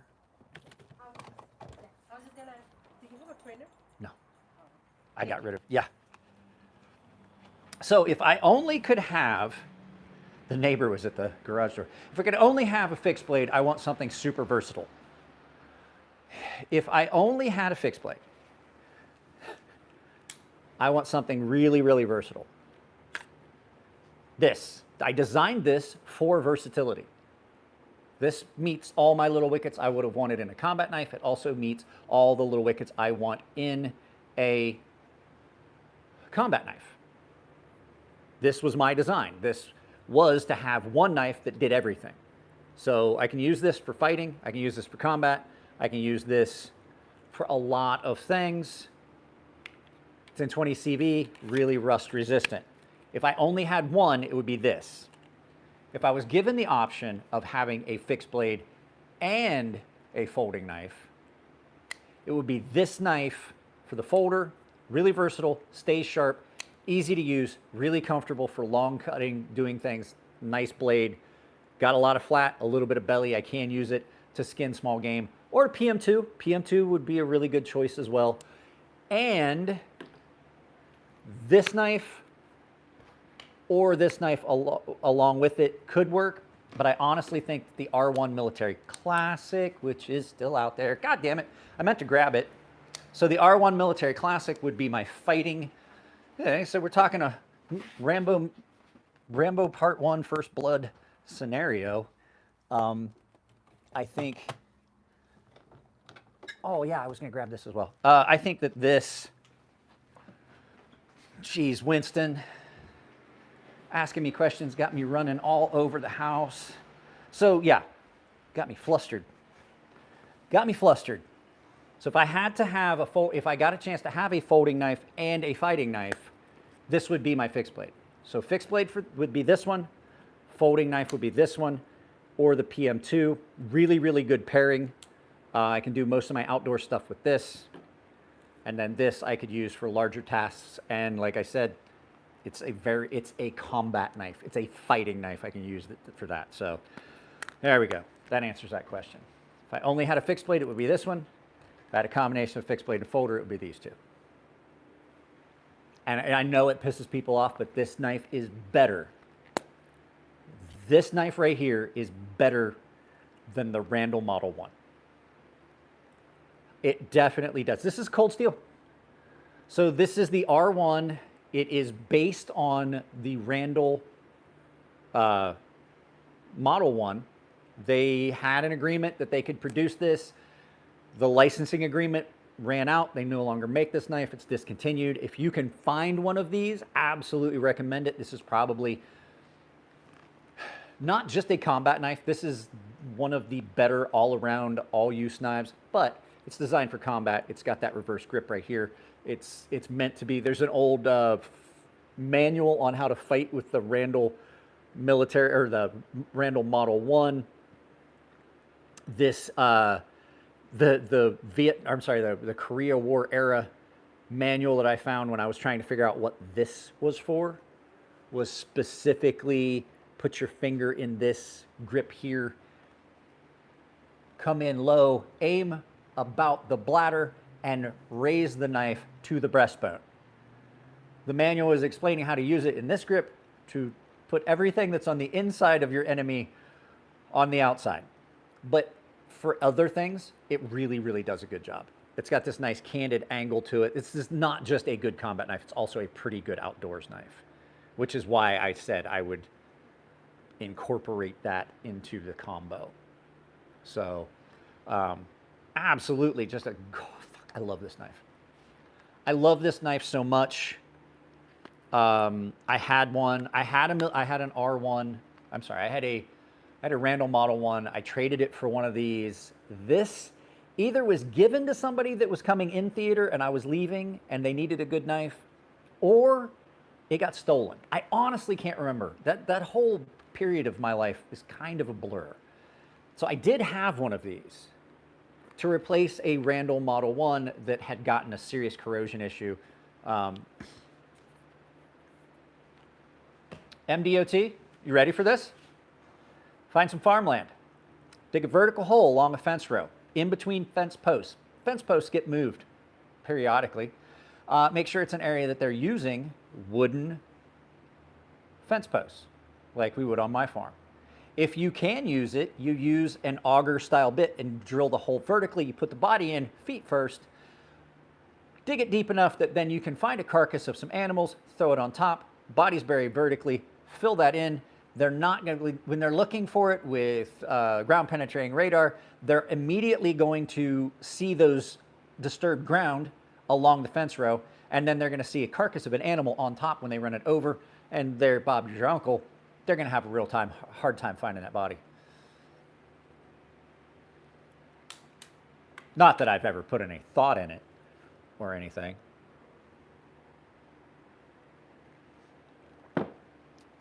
I'm that friend that you call when you got to hide a body. But I'm also that friend that you have to remember how you treat them, because I know how to hide a body. Just saying. Oh no, somebody retracted a message.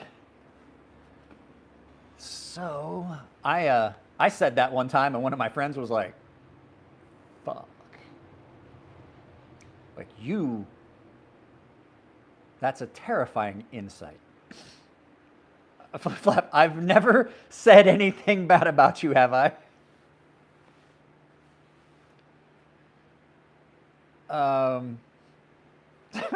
Thank you, I guess. I have news for you. When you're around, when you sit around with a bunch of military guys in a campsite and questions like that come up, you all come up with fucking crazy shit. And that was the best case scenario. I was like, ground penetrating radar, they're looking for disturbances in the ground on fence line. You're already going to have disturbances. Good posts get moved because they rot out. You put the body down in, and then you put a carcass on top. They're only going to do. Another way to do it is you dig a 10-foot hole. You throw the body in, you fill it up to the 6-foot mark, and then throw a horse carcass on top, because people will bury a horse. You can hide your head up my butt and fight for air. That's my buddy Bubbles. He's also in that group chat with Will. He's a lot of fun. I do believe he may have some issues, like the kind that require medication. So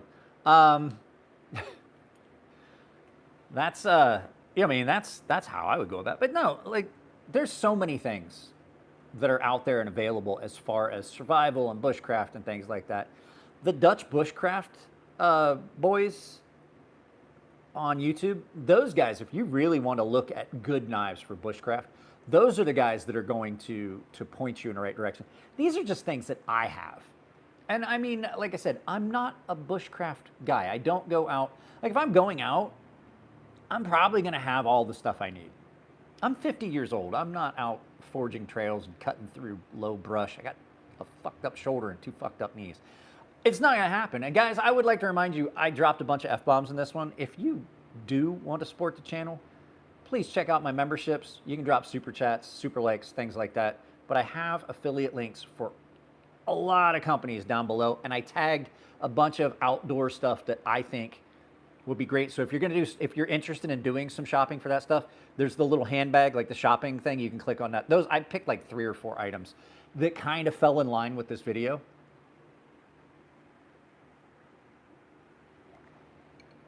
Because as I've said, I'm currently on unemployment. I don't know when, I don't know what's going to happen.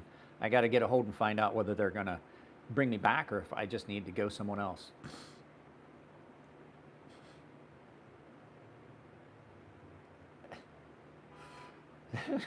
I'm not even answering that question.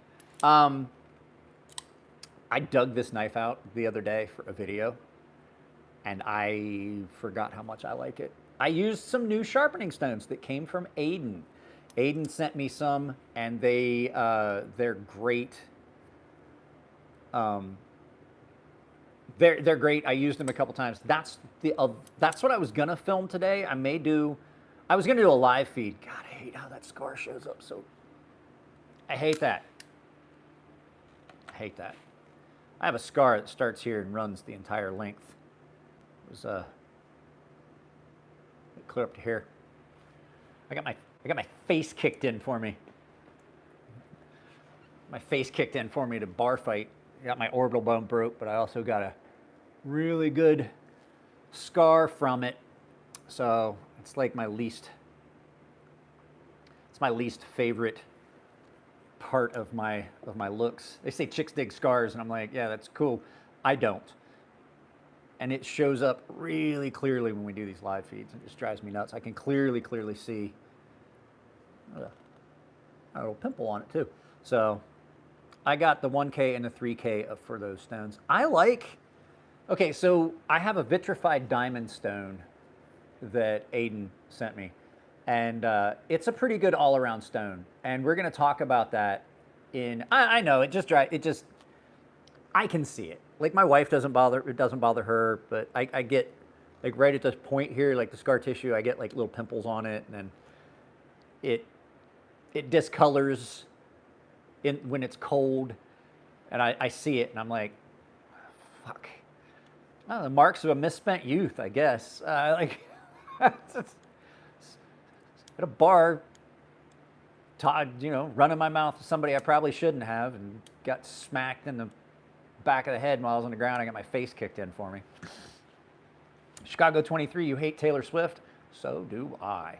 I don't want to get into it, but like, I don't want to get into political stuff, but I'm kind of really fed up with, I've never been like a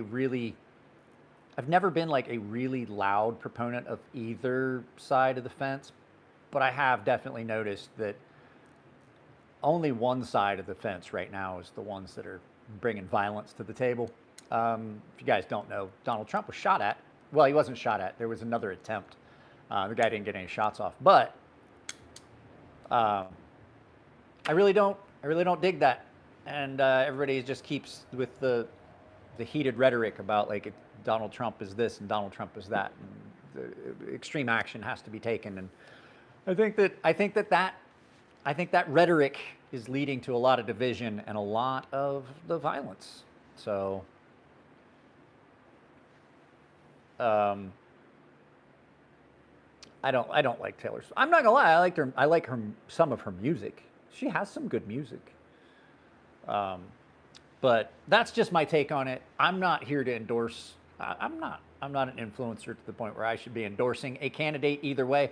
I'm just saying I do believe they keep trying to say that Donald Trump needs to cool down the rhetoric, but there's only one side that's got the heated rhetoric right now. So I have some friends that are Democrats, and they absolutely agree with the things I'm saying. So I think that some of the rhetoric that's coming from the left is literally pushing people away. And then it's going to be the diehard crazies. And don't get me wrong, they're on both sides. But the diehard crazies are going to be the only ones left. And those are the ones that are going to cause fiery but peaceful. So might want to start prepping. There's going to be another Civil War unrest no matter. See, that's why I didn't want to get into it. But I don't want to talk about that. Like, I really don't want to talk about that. I don't see how that plays into this. I kind of wish I just left it. David N. You're a bug fan. Bug fan. I like bugs too. The good ones. I don't like the assassin bugs that come in and like the kissing bugs. I don't. Oh, big. I see. I'm just kidding. Yeah, let's not talk about. I don't want to talk about politics. The best way to start a fight is to talk about religion and politics. I don't really want to do that. Like, dang Ross, let's drop that. I don't want to talk about it anymore. I know I kind of initiated it, but yeah, Anybody got anything cool that they're carrying? What do you guys carry in EDC? I'm going to tell you right now, 9 times out of 10. Oh, you didn't have to retract it. I'm just saying, like, we don't have to go any further with it. 9 times out of 10, this is going to be in my pocket. You guys know how much I lusted after my Grimsmo Norseman, and I still love it, and sometimes I throw it in my pocket. But if you were to catch me somewhere and say, hey, pocket check, probably going to find this in my pocket. I will say that there's a couple others that have been really I'm not going to lie, I don't have a lot of stuff here. I'm waiting on a package from Jared over at Neves Knives to come so that I've got more stuff for content. I'm really having a hard time finding things to film because I don't have anything here that you guys haven't seen. This spends a ton of time in my pocket. Really one of the best knives I've bought. One of the best knives I've bought. Words are hard. One of the best knives I've bought in a very long time is my Spyderco Military 2. I absolutely love it. I carry it pretty much daily. I will say when it was really hot, I stopped carrying it because crew wear. I started to get some rust on it, but you can see how the finish is worn on this. I don't know how well you can see it. I use this knife a lot. There's a line there, a line there, there's a line there. I've really put this one through its paces. And I have to say, this still has its factory edge. Like, I have put enough cutting into this knife that I have screwed up the finish. Like, you can see lines on that where I've been cutting cardboard and cutting fabric and things like that. Still the factory edge. And it still is hair screaming sharp. The only thing I've done is strop it. I have to say, I think crew wear is probably one of my new favorite steels. I'd never really gotten anything in it. This is incredible. And the heat treat on this, is incredible.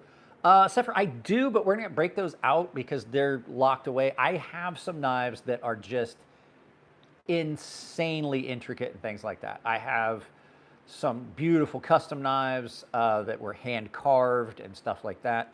I did bring out another knife that falls into the bushcraft realm though. I did. And you could kind of look at this as an art knife. This is an absolute beast of a bushcraft style knife. This is the first production run of the Bark River Knives North Country EDC 2. This thing absolutely would be something that I would take out of the field. The only reason this doesn't get used a lot and it stays, this is the only knife I have that is like this. This is kind of a safe queen. First production run, it was a gift, and it's got these beautiful handles on it. So this was ruby, what was this? This was ruby red frost dragon scale with mosaic pins and a cherry red liner. Now, the handle aside, the blade that's on it is insanely good. So this one is in, I think, S40, I got it, can't read it. I think it's S45 VN.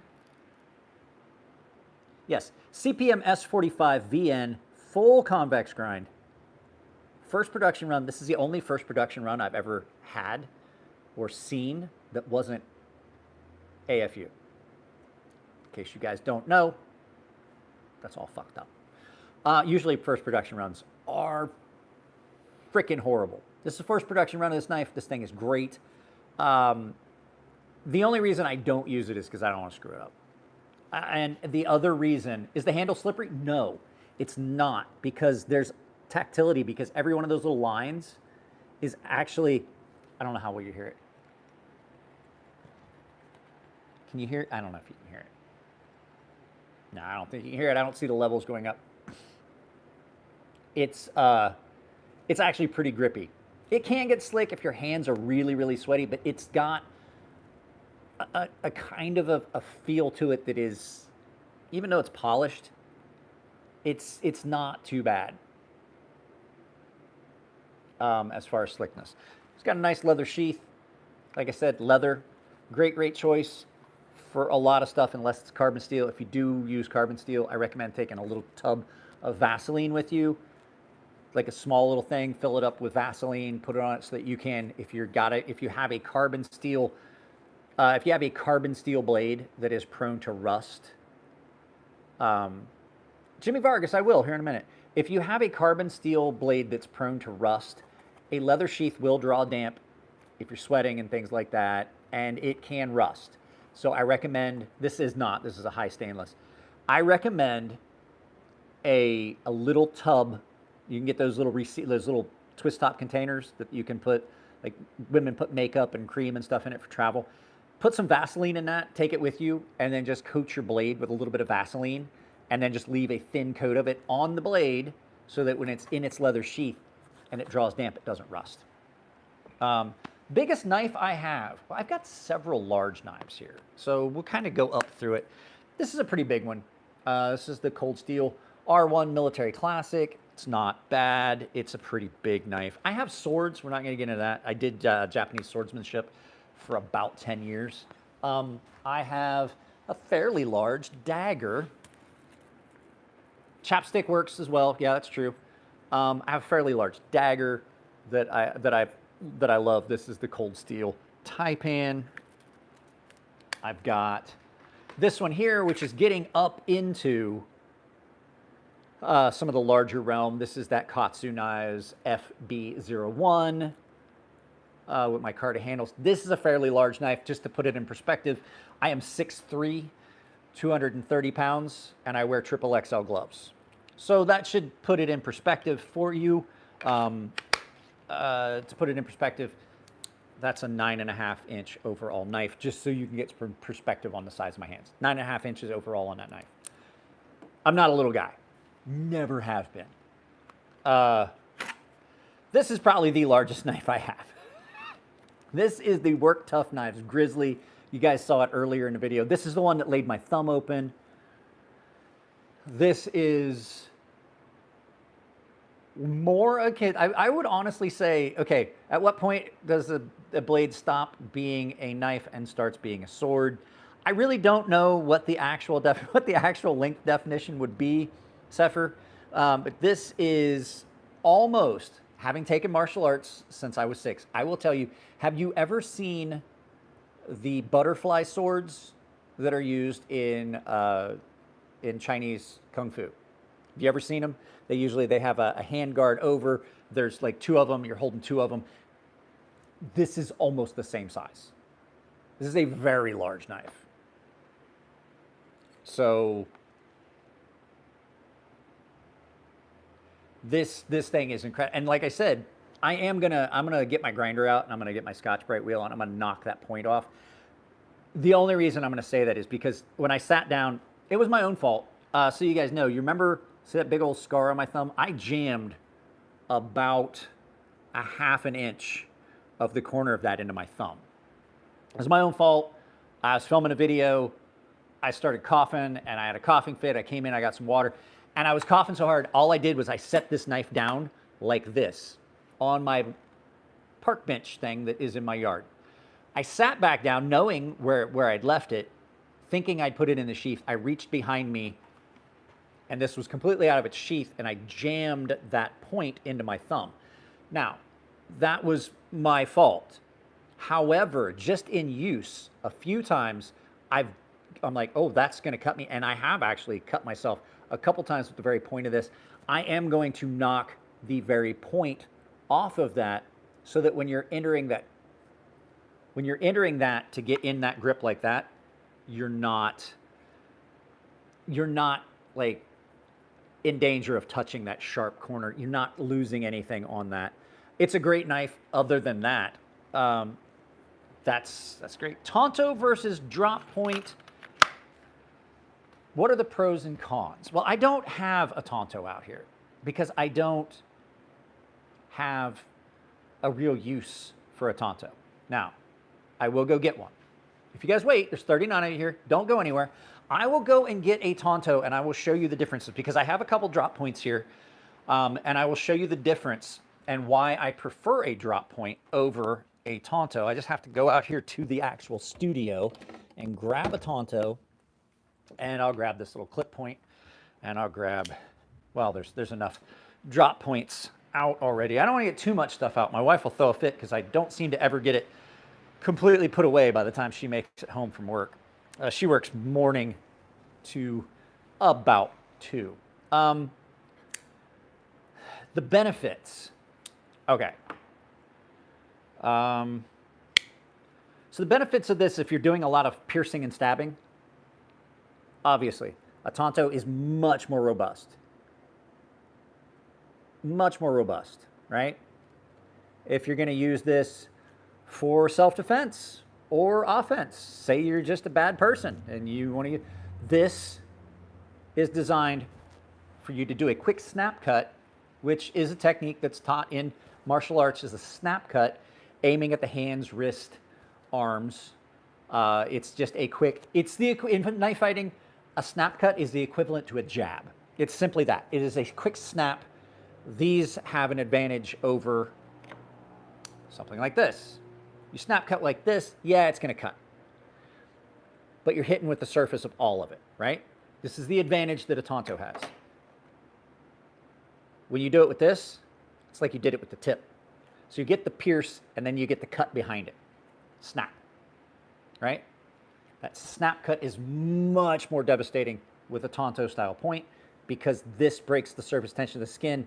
It's like driving a wedge in as opposed to a simple, like full length of the blade. That impact is really focused on that point. That's one of the things the American Tonto has going for it. And if you do a lot of stabbing, like say your job is to punch holes in the hoods of cars because you work at Cold Steel, that point is going to be much more robust. Therein, for me personally, the benefits kind of end. Now you can use this forward edge. I do know I've done it with other knives. I've done it with this knife. If I was going to do it, I personally would want one more like the Graham Razel, where it's a full straight across, and then it's sharpened like a chisel edge. Not chisel edge, but it looks like a chisel. But you can use this for little tasks and things like that, for scraping and things like that, because you've got two separate edges, and now you can get on that. You can do that a little bit easier. But for me, I really don't get the benefits of that. I am not a professional knife fighter. Therefore, this knife does not appeal to me anywhere near as much as something like a drop point, which there's a really good drop point. Drop points are just really good all-around knives. You can use this for small game. You can use this flat area to do some heavy cutting. You can push cut. You can draw cut. You can use it for planing if you're doing some woodwork at a campsite. Same with this, which is actually a drop point. Actually, I would say this is more of a clip point. It just doesn't have the dramatic buoy type clip. You can use this for doing draw cutting. You can stick this in a tree and you can draw wood through it and things like that. Drop points are also really, really good for just general camp use, all around use. You use something like this to process game if you're hunting. They're just a much more utilitarian style blade. They typically have got a better grind, but the Tonto does have a much stronger tip because Tontos do not have a distal taper. And the distal taper is how the blade thins from, I've got a knife that has a much more dramatic taper to it. Distal taper is where you're grinding, and you're grinding a flat, a full flat, or a partial flat. You bring down to the tip, and so that makes this knife at the tip a little more fragile. So, if I was a professional knife fighter, I'd probably want a Tonto. I'm not going to do a lot of piercing with this. I still can snap cut. I still can draw cut. I can still pierce. I can do a lot of stuff with this knife that I can do also almost as well. I can do it almost as well with this in a fighting scenario as I can with this. The advantage this has is that snap cut. That's really the advantage this has in that scenario. And that's kind of what this blade design was for. If you watch Lynn Thompson talk about the Americanized Tonto, the thing that he talks about most is the fighting ability of this knife. And the snap cut is what really does it.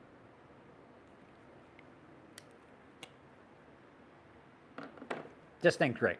Just a great all-around knife. Drop points are great. I have fallen back in love with Spyderco.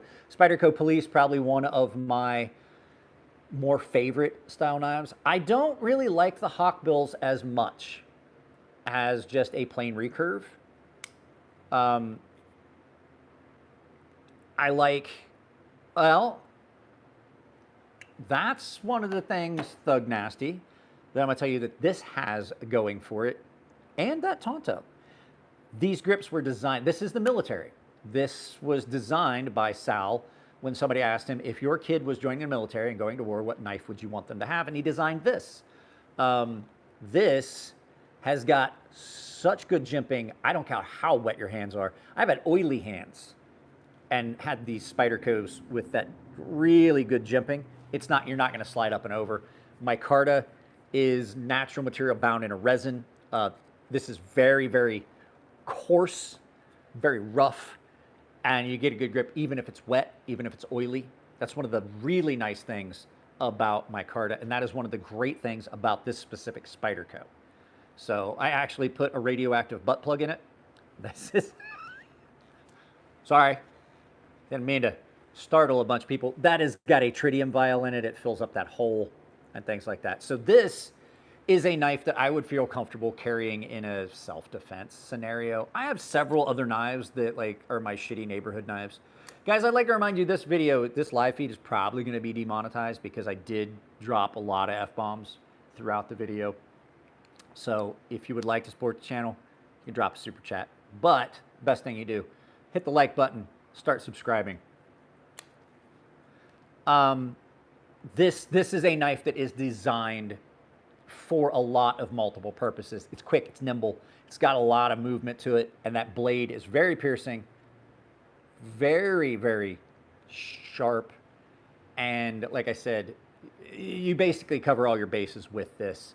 I have a couple knives that are in a roll out there that I put away. That you guys want me to go get it? We go a little. Do you guys want to go a little bit longer? I usually stop at 2 hours. If you guys want to go a little bit longer, I will go grab that roll and I'll show you a couple other knives that fall into that. Now we're talking about self-defense things. How many Spydercos do I have? Like 4.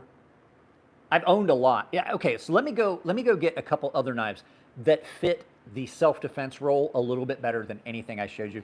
This one I would say is way up there. This was designed for police to use. Really, really piercing. This is up there. But I have a couple others that are much, much better in that self-defense role.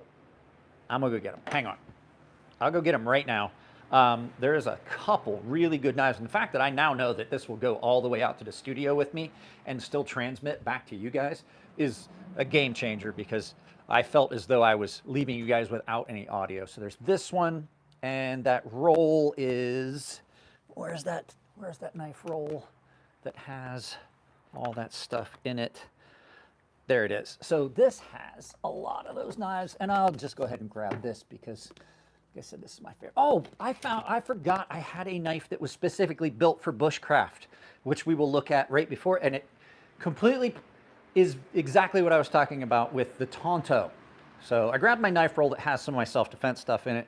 I grabbed another knife that is really just 100% a self-defense knife, and I grabbed my most expensive knife. So we will get back to the self-defense knives. This knife is available. This is the Outdoor Element. Oh, which one is this? This is the Flicker Feather. So this knife is exactly what I was talking about. Remember I talked about the Graham Razel when we talked about the Tonto, about how it has a benefit. This is chisel ground, ridiculously sharp. This is probably the sharpest knife at my house. So this is a very, very thin, even though it's really thin, super comfortable handle, super good jimping. You've got basically a chisel that's been sharpened on the side. The loudest small whistle I've ever heard in my life. I think this is a 160 or 200 decibel whistle. It's got a hex bit in it so that you can, you ready for this? You can use the end of this to unscrew this, turn it around, and that's a fire starter. That is absolutely a ferro rod that's built into the handle, but it unscrews. Can I unscrew it with, I think I would have to take the lanyard off. Yeah, so you take your lanyard off, and then you can unscrew this, screw it in from the top, and then you've got a fire starter built in. But you can strike it this way. And then it comes with this nice Kydex sheath. This is the Outdoor Element Flicker Feather outdoor knife. You can use this. It is nice to have a chisel to do things if you're building a lean-to and things like that. It is nice to clean things up and have a chisel. This thing's great. They were a Kickstarter. The guy that owns the company sent me one. Absolutely love it. They also have a They have a carabiner that they sell. Oh, it also has a diamond sharpening plate built into the sheath. The only thing I don't like about this, I'm not a fan of the belt clip. Belt clip is one of those ones that is just kind of catches on stuff, and then you really have to fight to get it undone. I don't like that, but this thing is a very good outdoor knife. This one I meant to grab when we did all the stuff, and I don't know why I didn't even think about it until now. This thing's great. But speaking of self-defense knives, now that we've kind of gotten away from the bushcraft stuff, there's a handful of knives that are really good for self-defense. Now, I don't have my little one. I have the Mini Pal push dagger. Currently, it's around my daughter's neck because she knows to grab that. It hangs up near the keys. She grabs that when she goes to the beach so that she has a way to defend herself, and she can put it down in her, oops, sorry, I keep hitting that microphone, guys, I'm sorry. She can put that down in her cover for her bikini that she wears. But it's just a mini one of these. And I mean mini, like, it's like an inch. I have mine, but I'm not gonna go get it. So at any rate, it's a little all serrated one. This is push dagger. This is 100% not for anything but what we talked about. You use this to let the air out of someone. That's all it's for. That's all it's for. Sits in the middle of your back. You don't have to worry about losing control of this knife. This comes in a smaller version. This is the one. They have the two, which is about this big. I think I hadn't bought this one. Having purchased this, English is hard, guys. Having purchased this one, I think I would want a little bit smaller one. Just a little bit. This is absolutely a devastating weapon. It's called a push dagger or punch dagger. Kraton handle, rubberized, not gonna slip. Even if your hands are greasy and oily, these things stick. Same handle that's on this beautiful dagger that I had a little bit ago. Same stight handle. They don't break down under oil and stuff like that. It's great. This is made for one purpose. Exactly. This is made for one purpose and one purpose only. If you use this, you know what? My daughter probably has the Matriarch 2, not the little push dagger. The little push dagger still probably hanging up upstairs. I'm not going to go get it because, well, I don't want to go upstairs because I'm old and I'm lazy. But yeah, awesome, devastating tool in that scenario. But you can't carry this in California.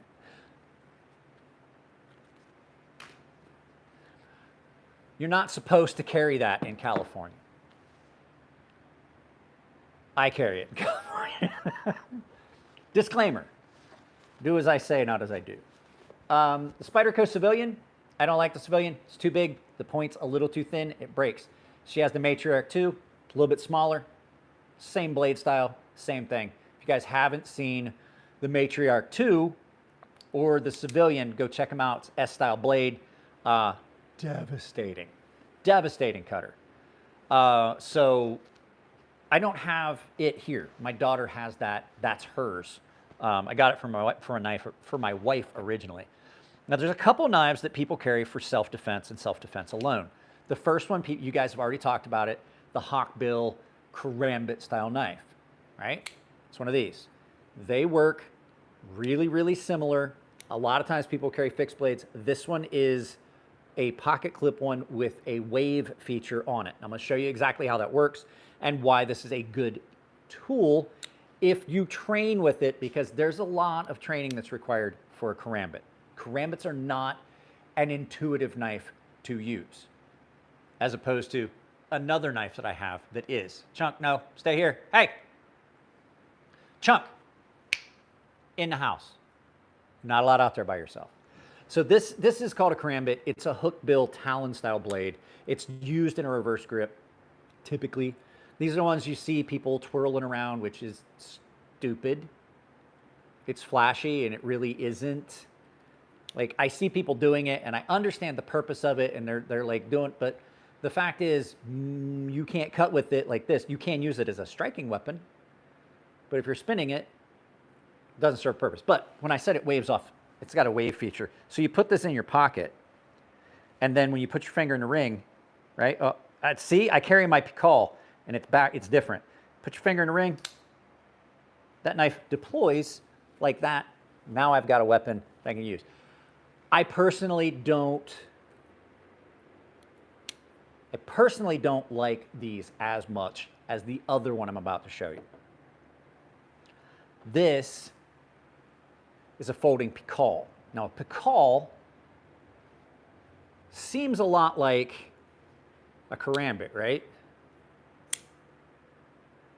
But if you look, it's 100% backwards. When you look at the angle where the pocket clip's at, it's 100% backwards, which means it's more intuitive. It requires very little thought, practice, or training to use one of these. Now, I do recommend if you're going to carry a knife for self-defense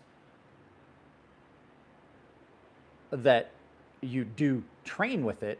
I've taken martial arts since I was 5 or 6.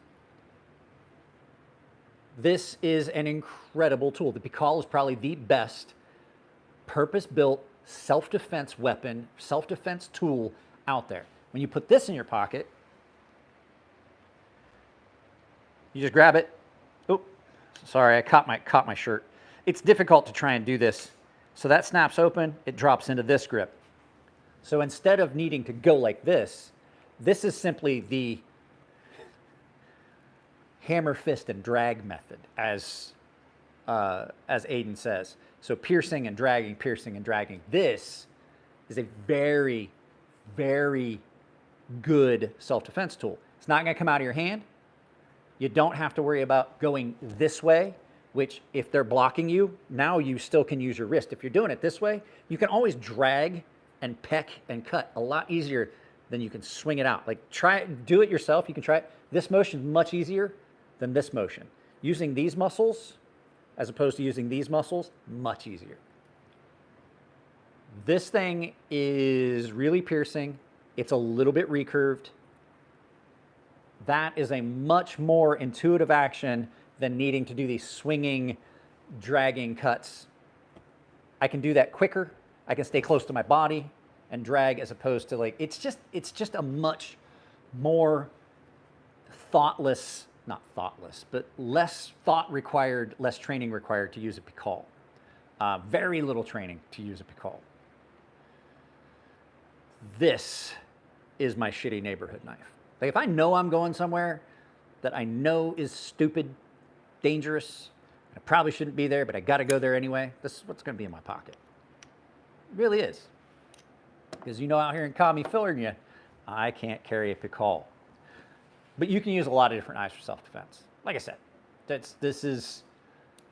this could be easily used in a self-defense fashion, nice recurved blade. Most, like what's the best, to quote Sal Glesser, what's the best knife for self-defense? The one you have. Like the best knife for you to use in a self-defense scenario is the one you have on you. You can also use a mace. I mean, are you talking about pepper spray? Pepper spray is good. This you can use as a striking weapon even if you don't deploy the blade. Use this. Except for I don't know what you're talking about chainsaw. I'm not taking a chainsaw with me. Like that's gonna cause problems for me if I'm taking a switchblade, or I mean a chainsaw. Great knife for that purpose. So, I do have some fun knives. This would be intimidating. This would be a knife that you might not need to even actually use in a scenario. This is just for fun, because I got news for you. If I'm in a dark alley and I'm getting ready to rob somebody and this guy goes like this, you're like, keep your wallet. Like I walk up, I get ready to rob the guy and he see that just like appears. Like Wolverine's claws. Oh, I know.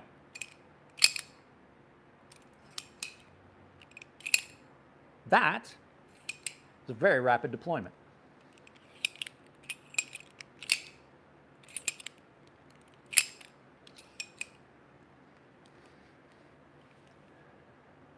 Definitely would startle a person. Are those legal to carry in Cali? Absolutely not. we already established this whole thing about can you legally carry it versus can you carry it. I have a pocket slip for this. I carried this for 2 weeks as my primary EDC. Here's the thing. I got a lot of friends that are cops. There's a lot of cops that follow the channel. I've been pulled over and the cops are like, I got pulled over for a light issue one time. I was driving from my buddy's house. I was on Surface Streets. I was going to get something to eat. I turned on my right turn signal. I pulled into the parking lot. A cop pulled up behind me and he's like, hey, I don't know if you know this. Your right turn signal is out. And I was like, oh, I think I know what's wrong because it falls out sometime, but it was a different one. So the cop helped me fix my turn signal. What had happened was the entire, like the part that holds the light in that clips onto the back had fallen down. And you could see that the light was blinking, but it just wasn't in the spot where it needs. So we took the thing down and he helped me do that. And then he's like, I follow your channel. He's like, do you have your knife case with you? And I was like, yeah. And I'm like, fuck, there's OTFs, there's switchblades. Literally, these are in my case. And he goes, do you have any of your switchblades? And I was like, and he goes, bro, just let me see. Do you have any of your switchblades? I was like, yeah. And he was like, I want to see it. And looked at my knife case until they got a call to roll out somewhere else. So just like cops don't care. As long as you're not fucking around and doing something illegal, they really don't care. But I did. I carried this for 2 weeks as my primary EDC just to see it was. I got news for you. This is not a great primary EDC. There's a lot of things that you can't do with this that you can do with it. Mainly the fact that you have to have a tight grip on it all the time so that it doesn't just open up and then and fall closed. That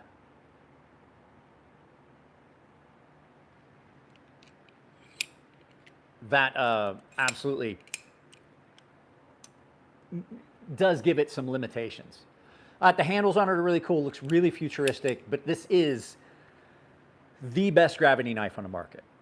And it's a true gravity knife. It's not like the one I showed you guys in the video the other day because it was, it's more of a, it's called an enclosed folder, more akin to the triple action. This is really good. Now, I will say you can put a rubber elastic band here and then open it and roll it up, like do that and then roll it up. So it could open in your pocket if you carry it upside down. I just said I have a slip for it. It's a leather thing that it sits in my pocket. It's got a pocket clip on the slip. It's like a sheath for a folding knife. It's like a sheath and pocket clip that I'll go get it. Jesus, I'm making a mess in here. My wife's gonna come home and have an absolute cow. So a pocket slip is something that comes in handy for knives that don't have pocket clips. If you want to carry them, they are a really good tool. And there's a really cool knife in the slip right now. So it allows you to carry a knife that you typically couldn't carry the same way you carry any of the knives with pocket clips, like my Spydercos and things like that. So if you see a knife that has a pocket clip, you can put this right in your pocket, right? So you put that in your pocket.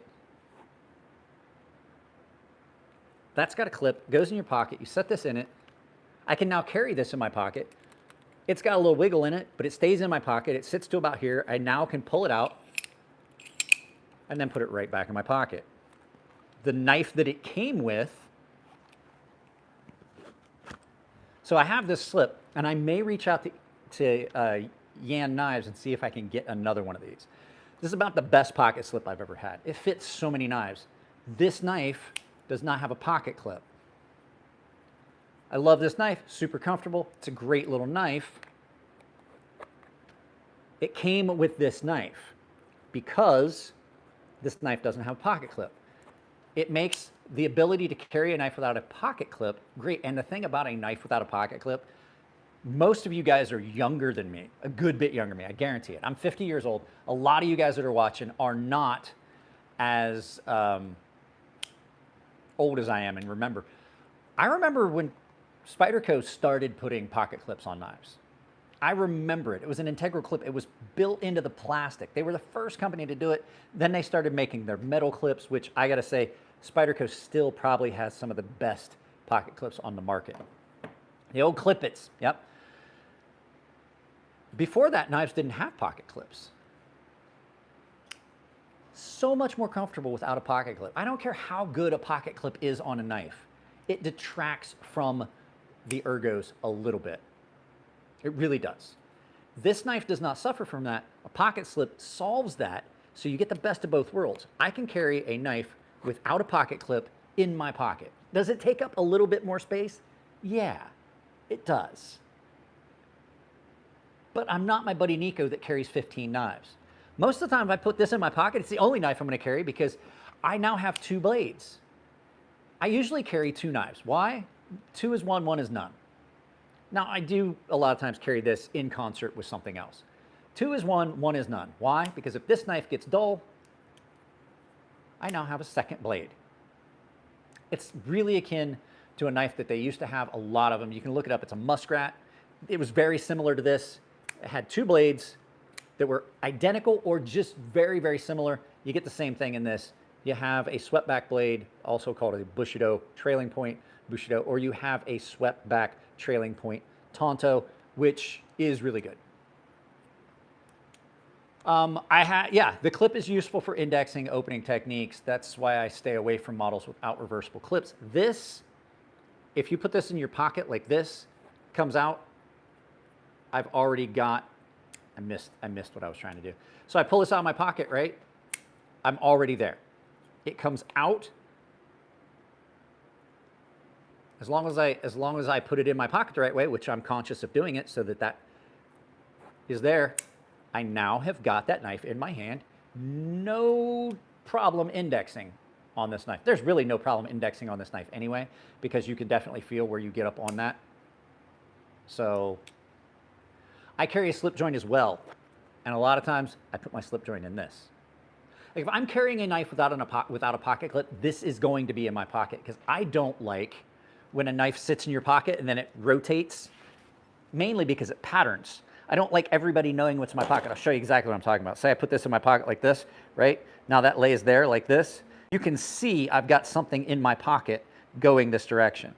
Is it a knife? Is it a flashlight? You know, who knows, but that's why I carry a slip. What wallet do I carry? I don't have my wallet on me right now. I carry a Zero Foxtrot little one that it's a little folding like billfold that it's got a it's got Faraday. It's got the Faraday cage built into it, so you can't like scan my credit cards and stuff if you walk by with a scanner. The RFID stuff, it blocks it. So yeah, it's a great thing to have. I've got a couple slips. This is about the best one I've seen. This is a titanium clip. It's just great. And it's made with really good leather. I don't know if Yan Knives sells these, but you can left or right hand carry this. This is the sheath. This is the one that came with this knife. As a matter of fact, you know what? I haven't carried this in a while, and I believe this is going to wind up in my pocket for the rest of the day. You have the same clip sheath for your Swiss Army knife. I really like these. I like pocket slips. I find them to be very, very useful. Because, like I said, I don't care how good a pocket clip is. This is a very comfortable knife. You take the pocket clip off, it's more comfortable. It adds a weirdness to the grip. I don't care. People arguing, oh, pocket clip, you don't even feel it. Well, I disagree. And if you don't believe me, take any knife you own, carry it and use it for a couple hours, then take the pocket clip off and go back and do the same things over. And tell me that you don't feel the difference in comfort of using that knife. And if you're using a knife a lot, that level of comfort really, really, really matters. That's why if I know, say I'm going hunting and there's a chance I'm going to use a knife for an extended period of time, or if I know I'm going to do a lot of stuff with a knife, like I'm going camping, I got to make tent stakes, I got to do stuff, it's going to be something like this. It's a fixed blade, comfortable grip, no pocket clip. It absolutely does matter. You could make a game out of what knife to carry each day. I could go, guys, literally, I could go about a year and never carry the same knife twice. I mean, I could eat As a matter of fact, I could easily go a year and not carry the same knife twice. I really could. There is a 7-foot set of shelves that is broke up into 1-foot increments. And almost all of them are stuffed full of knives. Not to mention the cases and rolls that I have, just for a quick reference. This one is the smallest roll I have. This one holds, was a 6, 12, 13, 14, 15, 16, 17. This holds 17 knives. This holds 17 knives. That's the smallest roll I have. And it's completely full all the time because some of the knives that aren't in there are the knives that we've had out looking at. I also have 2 rolls that hold 32 knives that are full, and a case that holds 32 knives that is full. And those are just my knives that are my personal knives that I would carry from day to day. And some people are like, well, you don't carry all those. I literally will go through and I pick out knives and I carry them. I'm not getting into that. I said earlier, we're not doing politics. So at any rate, so we will remove that post. Sorry, but we're not getting into politics. The easiest way to start a fight is start talking about politics or religion. I just think that everybody needs to chill the fuck out a little bit. Why would I carry a knife? Why wouldn't I? I have tools galore for different things. I have woodworking tools. I have drills. I have circular saws. I have box wrenches. I have screwdrivers and things like that. And I got a news for you. The one tool that I will guarantee to be using multiple times a day is a knife. It's not a weapon, it's a tool. Think about how many things throughout the day your life would be better if you had a knife in your pocket. Opening a package, cutting cardboard, taking out the recycling, trimming something that got screwed up or clipped, a sharp spot on a piece of wood. Like you get some, I can't tell you, I used a knife to fix this microphone. Just to show you, like fine detail tasks. I used a small knife for it. As a matter of fact, it was a folding scalpel that I used to do it. There was sharp corners and sharp points on the clip for this. And when I would put it on a t-shirt, it was sharp. And I mean, it was aggressively sharp and it bothered me. So I took a knife and I just knocked the corners off of the clip for this microphone. Just a comfort level. Carrying a knife is probably, like, a knife is the second oldest tool we have. And I say it's the second oldest tool, and I did steal this quote from Christopher Williamson at Fair and Forge Knife Works. A knife is the second oldest tool in human history because you have to have a hammer of sorts to make a knife. So that means you have the hammer and you have the knife. Those are the 2 oldest tools in history. So eating my steak, I will tell you, I go to restaurants and 9 times out of 10, the knives that they give you for cutting your food are garbage.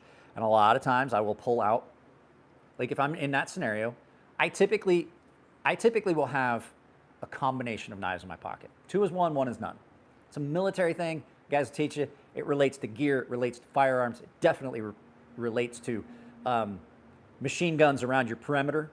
You always want 2 because if you only have 1 and it goes down, then you got none. So 2 is 1, 1 is none. You always want to stand by. I typically will have a larger knife for big tasks like this, but I will also carry a smaller knife like this for tasks that don't require this big knife. This is a really, really good small knife.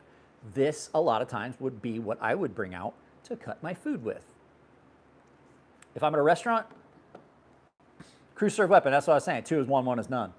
Machine guns on your perimeter, crew serve weapons, 50 cal, 240, M60, the pig. The saw was at an M243 squad assault weapon. Those are all things 2 is 1, 1 is none. I always have with my gear, everything. 2 is 1, 1 is none. It's always better to have 1 more because worst case scenario, best case scenario, you don't need it. Average scenario, you're gonna let your buddy borrow it. Worst case scenario, you're going to need it because the primary item that you brought has broken. So this is, it's called a squad assault weapon. It still falls, like, okay, so crew serve weapons instructor, the saw falls into that crew serve weapons group. It did for the military and Marines, or for the Navy and Marines. The Navy and Marines, definitely, they were a crew serve weapon in our instructor course. Mark 19 grenade launcher, the saw, the M240, the pig, the M60, those all fell into that crew served weapons category. What I do for a living, right now I'm laid off. This is what I'm doing for a living. So no joke, I made a knife using 2 wooden canteen handles and an X-Acto knife with super glue. Yeah, so a smaller knife, having a small knife in your pocket for small tasks. There's some really nice mini knives. I have one here. There's some really nice smaller knives. Bogdan, I used to be a knife maker. I was a knife maker for a few years. Here's a nice little mini knife. This is, you can do a lot of small tasks with this. The nice thing about a smaller knife, I'm gonna tell you right now. Let's grab this one. As much as I love this knife, have I ever played Knifey Spoony? No. This is a great, great knife, but I can tell you that this can be a little unwieldy. It's 9.5 inches overall. It gets you a little farther from the work than you want to be sometimes. Having something smaller, much more controllable, I can get up on this, I can do fine, small stuff. The main reason being I don't have to get that far up the blade and run the risk of cutting myself on a longer blade. A smaller blade allows you a lot more control where I'm not in danger of cutting myself, but I can still do things like, okay, case in point, this exact knife I used because my wife had a spot on her foot that hurt. And I kept looking at it. She's like, it's like all bumped up. Can you just cut the skin off? I think it's just rubbing. So I cut the surface of skin off. I see a little black spot in the middle. I did it with this knife, super, super sharp. Used the tip of it, got on it. She had a piece of wood in her foot that was damn near it was a little bit more than 1/2 inch long. It was better caliber to 3/4 of an inch. It was huge. It looked like a great big sliver of wood. It had been in her foot for a very long time because it had formed a, like almost like a cyst wall around it. So we got that taken care of. And then she went in and they trimmed it off. And they're like, yeah, no, your husband got it out. Everything's gonna be fine. You couldn't do that with that bigger knife. I did it with this. I trimmed off the surface. There was a little bit of pus. And I was like, there's something in there. And I see a little black spot. Got the tip of it. I was like, I may need tweezers. I got the little very tip of this on it. And it popped right out. And it literally was 3/4 of an inch long.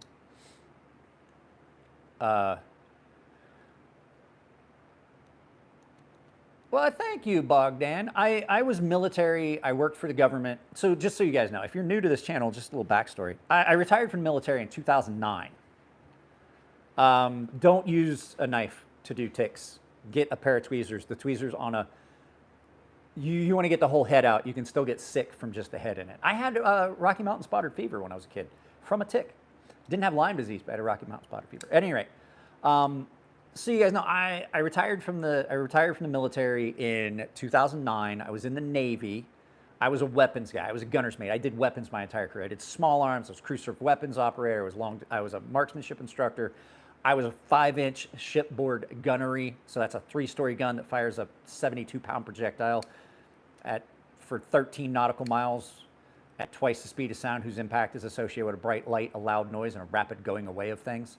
72-pound projectiles, a big old honking round. At any rate, my last couple years, I was at Naval Expeditionary Combat Command. I was in what is called MESF.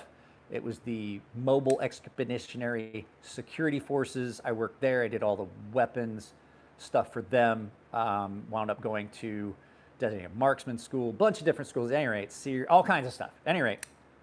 And then I worked for the Department of Defense. I did counterterrorism, counter-surveillance, anti-terrorism, and physical security.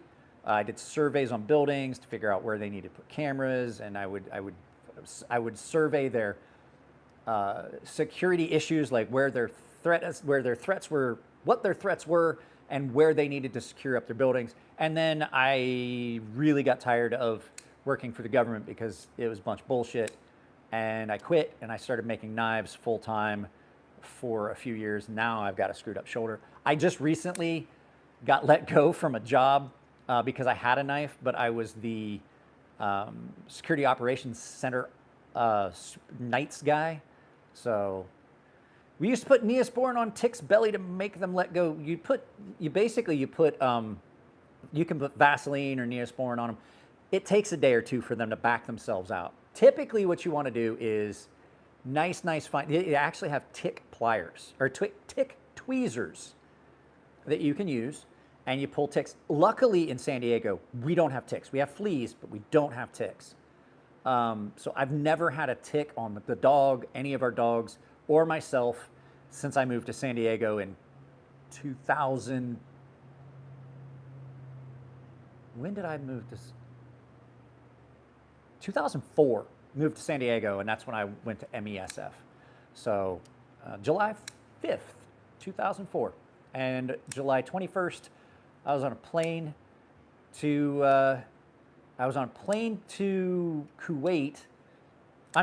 Bahrain. I was on a plane to Bahrain, and we did a lot of stuff in the Persian Gulf, escort, like we rode on ships to provide security on ships that don't have a military complement, like USNS. Like I don't want to. They're the U.S.-owned container ships that the military owns, Sea Lift Command and things like that. So yeah, small knives. We got on a tangent, didn't we? A small knife in concert with a large knife is really. I didn't get fired. I got laid off. Okay, here was the deal. We were contracted, the guards were contracted, and then there was the site. So there was the company that had the guards had their own management. The company I worked for, we had our own management, and then you had management for the facility, property management. One of the guards complained that I had a knife. That went up the chain of command, that went up their chain of command, then went to property management. Property management complained to our company. Our company was like, well, we'll just give him a warning. Property management was like, that's not good enough. He can't come back. So I didn't do anything to get fired from the company, but I'm just not allowed to work there. And since the company doesn't have any other contracts in the area, I can't work. I am on unemployment. I'm technically laid off. Unfortunately, I haven't heard anything about whether we picked up the new contract. So if it doesn't, I have to really start looking hard. I was hoping that I would have word. It was supposed to be like a month before they picked up the next contract. I have not heard anything back yet. So at any rate, Sharpie markers work, or hairspray, I think works for ticks. I don't think either of those work. I think your best bet is to, if you are out in the woods, have the tick tweezers. Make sure there's no black spot left when you pull it out. If you're not, go to the doctor and have the doctor remove it. You can still get very sick from a portion of a tick left. If you leave the head in, you'll still get Lyme disease. If you leave the head in, you'll still get Rocky Mountain spotted fever. Good chance you already got infected, but the fact is, the longer you leave that tick on, the worse it gets. The best choice is to remove it the best way possible. If you're not out and about, go to the emergency room, they'll pull a tick for you. A lot of times these days, what they've gotten to do is, because it's so hard to get the head of a tick out, they do like a 2 millimeter punch biopsy and then close it with, if they need to, maybe 1 stitch. And then they get the head, they get the whole thing. So they'll pull the head. If they see, like they'll look really close, if they see some black still in that hole, then they just do a punch biopsy, take the whole thing out. You don't want to just like wing it when it comes to something and get you sick. When I was a kid, we did. I grew up in the country. We just pull a tick. My grandmother would pull them. The other thing, use DEET. Use insect repellent with DEET. Ticks will not, like that's the best thing that you can get. Just use off with the original DEET. And what about bleach? It's not gonna work.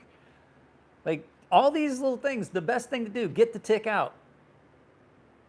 Do it properly if you're out in the woods. If you're not out in the woods, go have somebody remove it for you so that you don't get sick.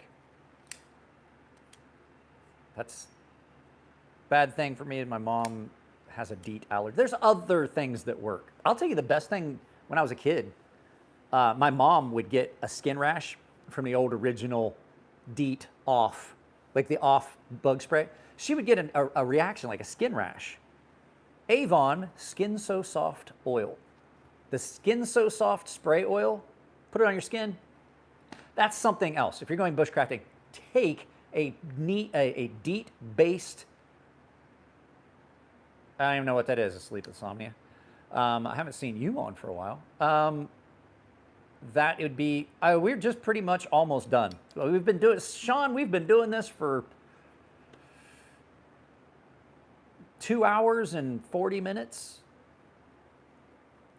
We're almost coming up on 3 hours. I'm going to cut it here before too long. We're talking about knives. There's just so much you can talk about knives. I loved making knives. With my shoulder being the way it is, I can't make knives anymore. So, late to the game, big fan. Well, thank you, Sean. Bushcraft. I know a lot of people don't like orange. Easy to see at night, or easy to see when you drop your knife if you're out in the woods. Is this reactive? I can't remember if this is UV reactive. It is. So that's UV. UV reactive. If you're going out, I don't like the day glow orange. I think it's ugly. I think it's hideous. I do recognize there's times where it's a good idea. On a bushcraft outdoors knife, you may want that orange. It's not like it's going to scare game. Hunter's orange doesn't scare game. Yes. So the Arkfeld UV is the one that I recommend. You can use, I have an Olight link. If you guys are going to purchase Olight stuff, I have links down below. This is the Arkfeld UV. I bought this with my own money because I wanted a light. I will tell you a trick though. When I did, we called them independent augmentations in the IA. I was downrange. I got my first UV light. I bought it at the PX that they had in the camp. It was at Arifjan. Arifjan was the big air base in Kuwait. I had met some Army SF guys, and they're like, well, if you're marking your maps,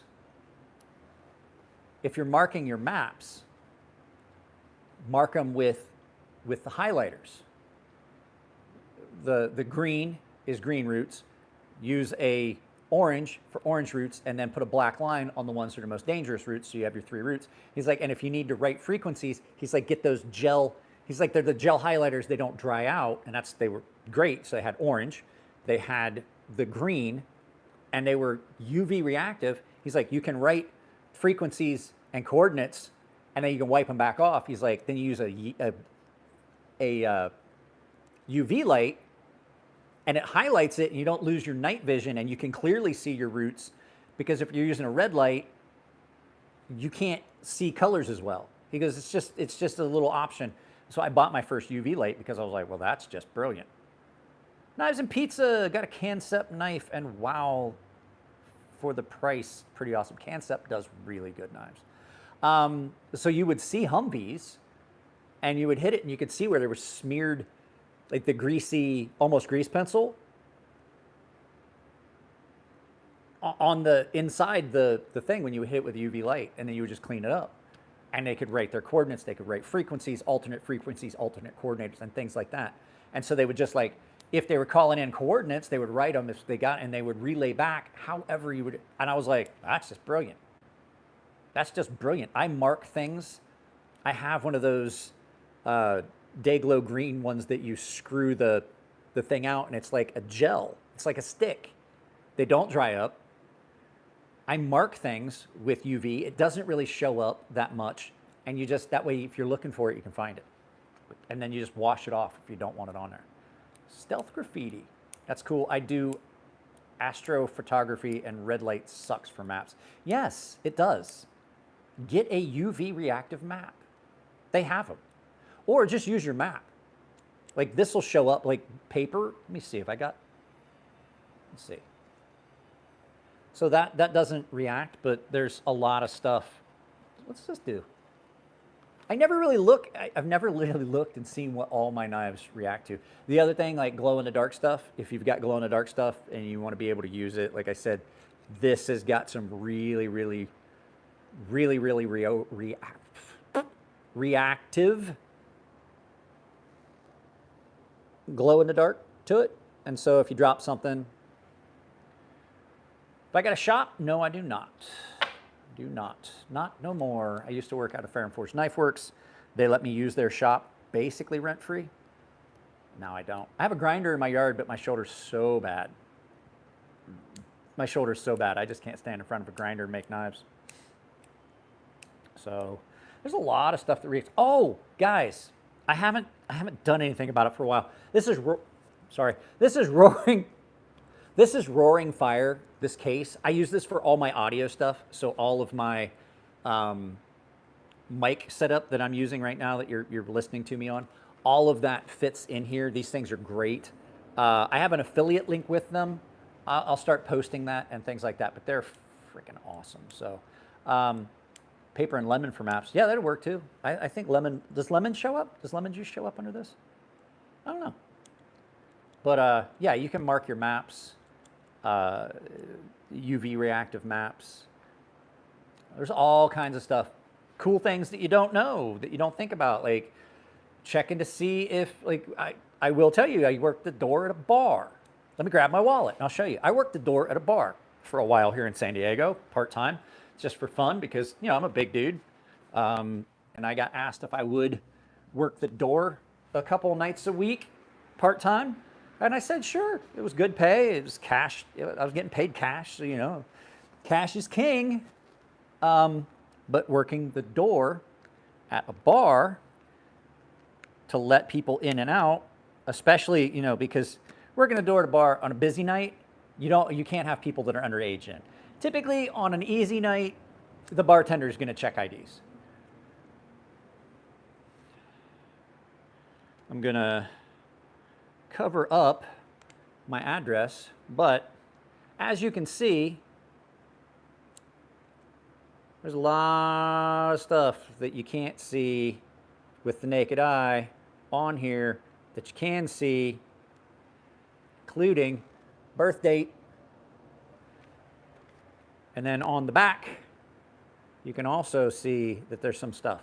So working the door to bar makes it easier to spot fake IDs. It definitely does. It's one of the things that I have used it the most for. Credit cards too. I believe credit cards still have, yeah.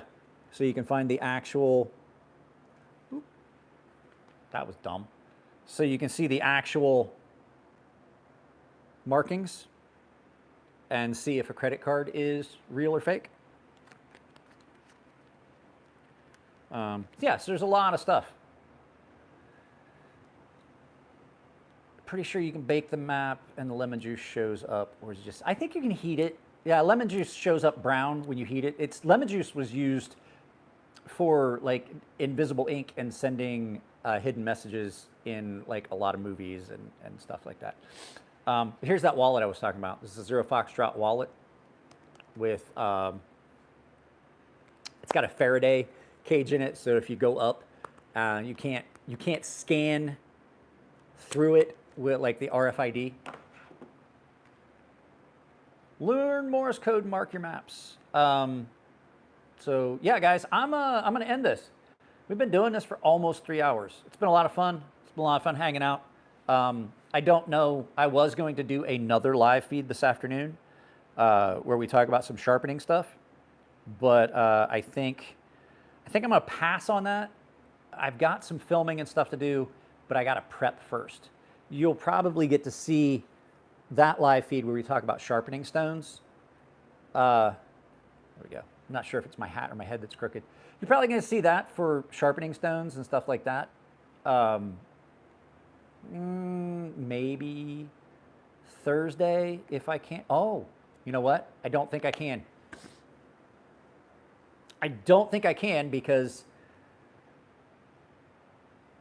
Thursday, I believe, is my daughter's orientation at campus. She starts college on the 23rd. And so my wife has to work, and so I'm going, this is the only good thing about me being laid off and not working, is the fact that I'm going to be able to go to my daughter's orientation. So I think tomorrow I'm going to try and get a bunch of stuff filmed. I have a couple things that I want to film. If you guys follow the channel, please follow the channel if you're not already following it. I don't know how many people are watching right now. Please drop a like. I have got a couple videos that went up over the past couple days that did not perform the way I had hoped. I talked about left-handed knife locks. I may redo the thumbnail for that one and the title. I did one where it was left versus right. Check that one out. It's talking about all the different locks that work, like rocker locks and things like that that can be used ambidextrously. And I did a video that went up yesterday, but I can't remember what that one was. So many videos. I've got like 3,000 videos on this channel. So yesterday's video, oh, it was about this knife. You need to check this. You need to, 2 weeks is good for us, 2 weeks. I try to do 2 live feeds a week. I was gonna do a live feed this weekend, but not gonna lie, I sat on this end of the couch and I put my feet up on the footstool and I got my PS Portal and I sat here and I talked to my wife while she was watching her Japanese movies. I helped her clean the house. I got both the car tires fixed because somehow my daughter has managed to get nails in 3 of 8 tires. So I took it to the shop, got those fixed, helped my wife clean. She swept she swept the whole house. I mopped the whole house. That's all I did this weekend. It was just family stuff. But Sunday, the video about this YOLO went up. If you haven't checked it out, this is absolutely an incredible knife. Absolutely in love with it. Under $100. It's under $90. It's under $80. It's under $70. Sounds like an infomercial. Great, great knife. Absolutely love this.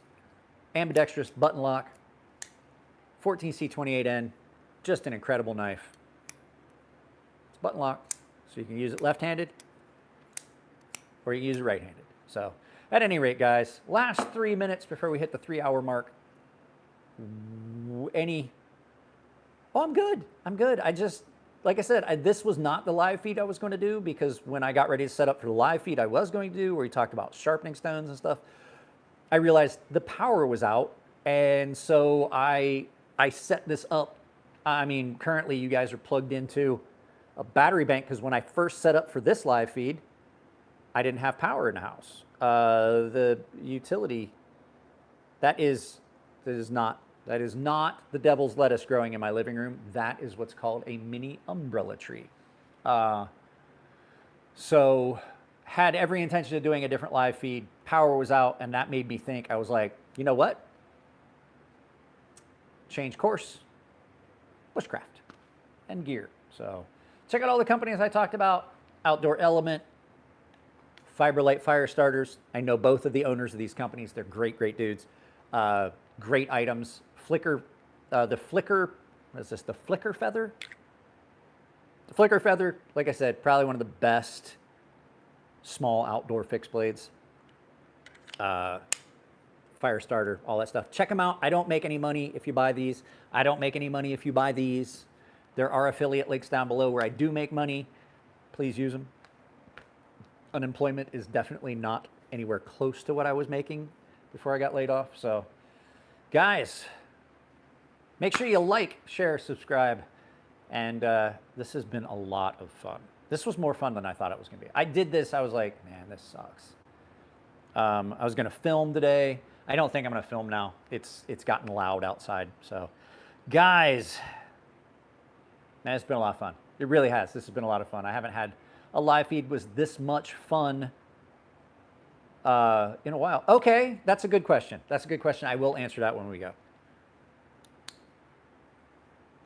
This is the aluminum one for this Microtech Amphibian. I'm on the fence to tell you what to say. I would say the G10 is probably going to be the better of the grips. But if you don't care about the grip being a little bit slippery, Microtech does the best aluminum handles, hands down, on the market. Their aluminum and the hard coat ano on their knives is above anything I've had from any other knife. They really are. They are just about the best. Well, they are, in my opinion, the best aluminum handles. So with that being said, if you guys can get micarta is always the best bet for handle material. Always the best bet. It's all around the best handle material on the market. Some people, no, G10's better. I'm like, well, that's dumb. I mean, in my personal opinion, micarta is the way to go. Plus, it looks good. All right, guys, I'm out. I'll talk to you later. Take it easy. Make sure you check out all the videos on the channel. I have a knife review playlist. There's 3,000 knives, or 3,000 videos on this channel. Most of them are each individual knives. It's a lot of knives to look at. You won't get bored. I will see you guys later. Take it easy.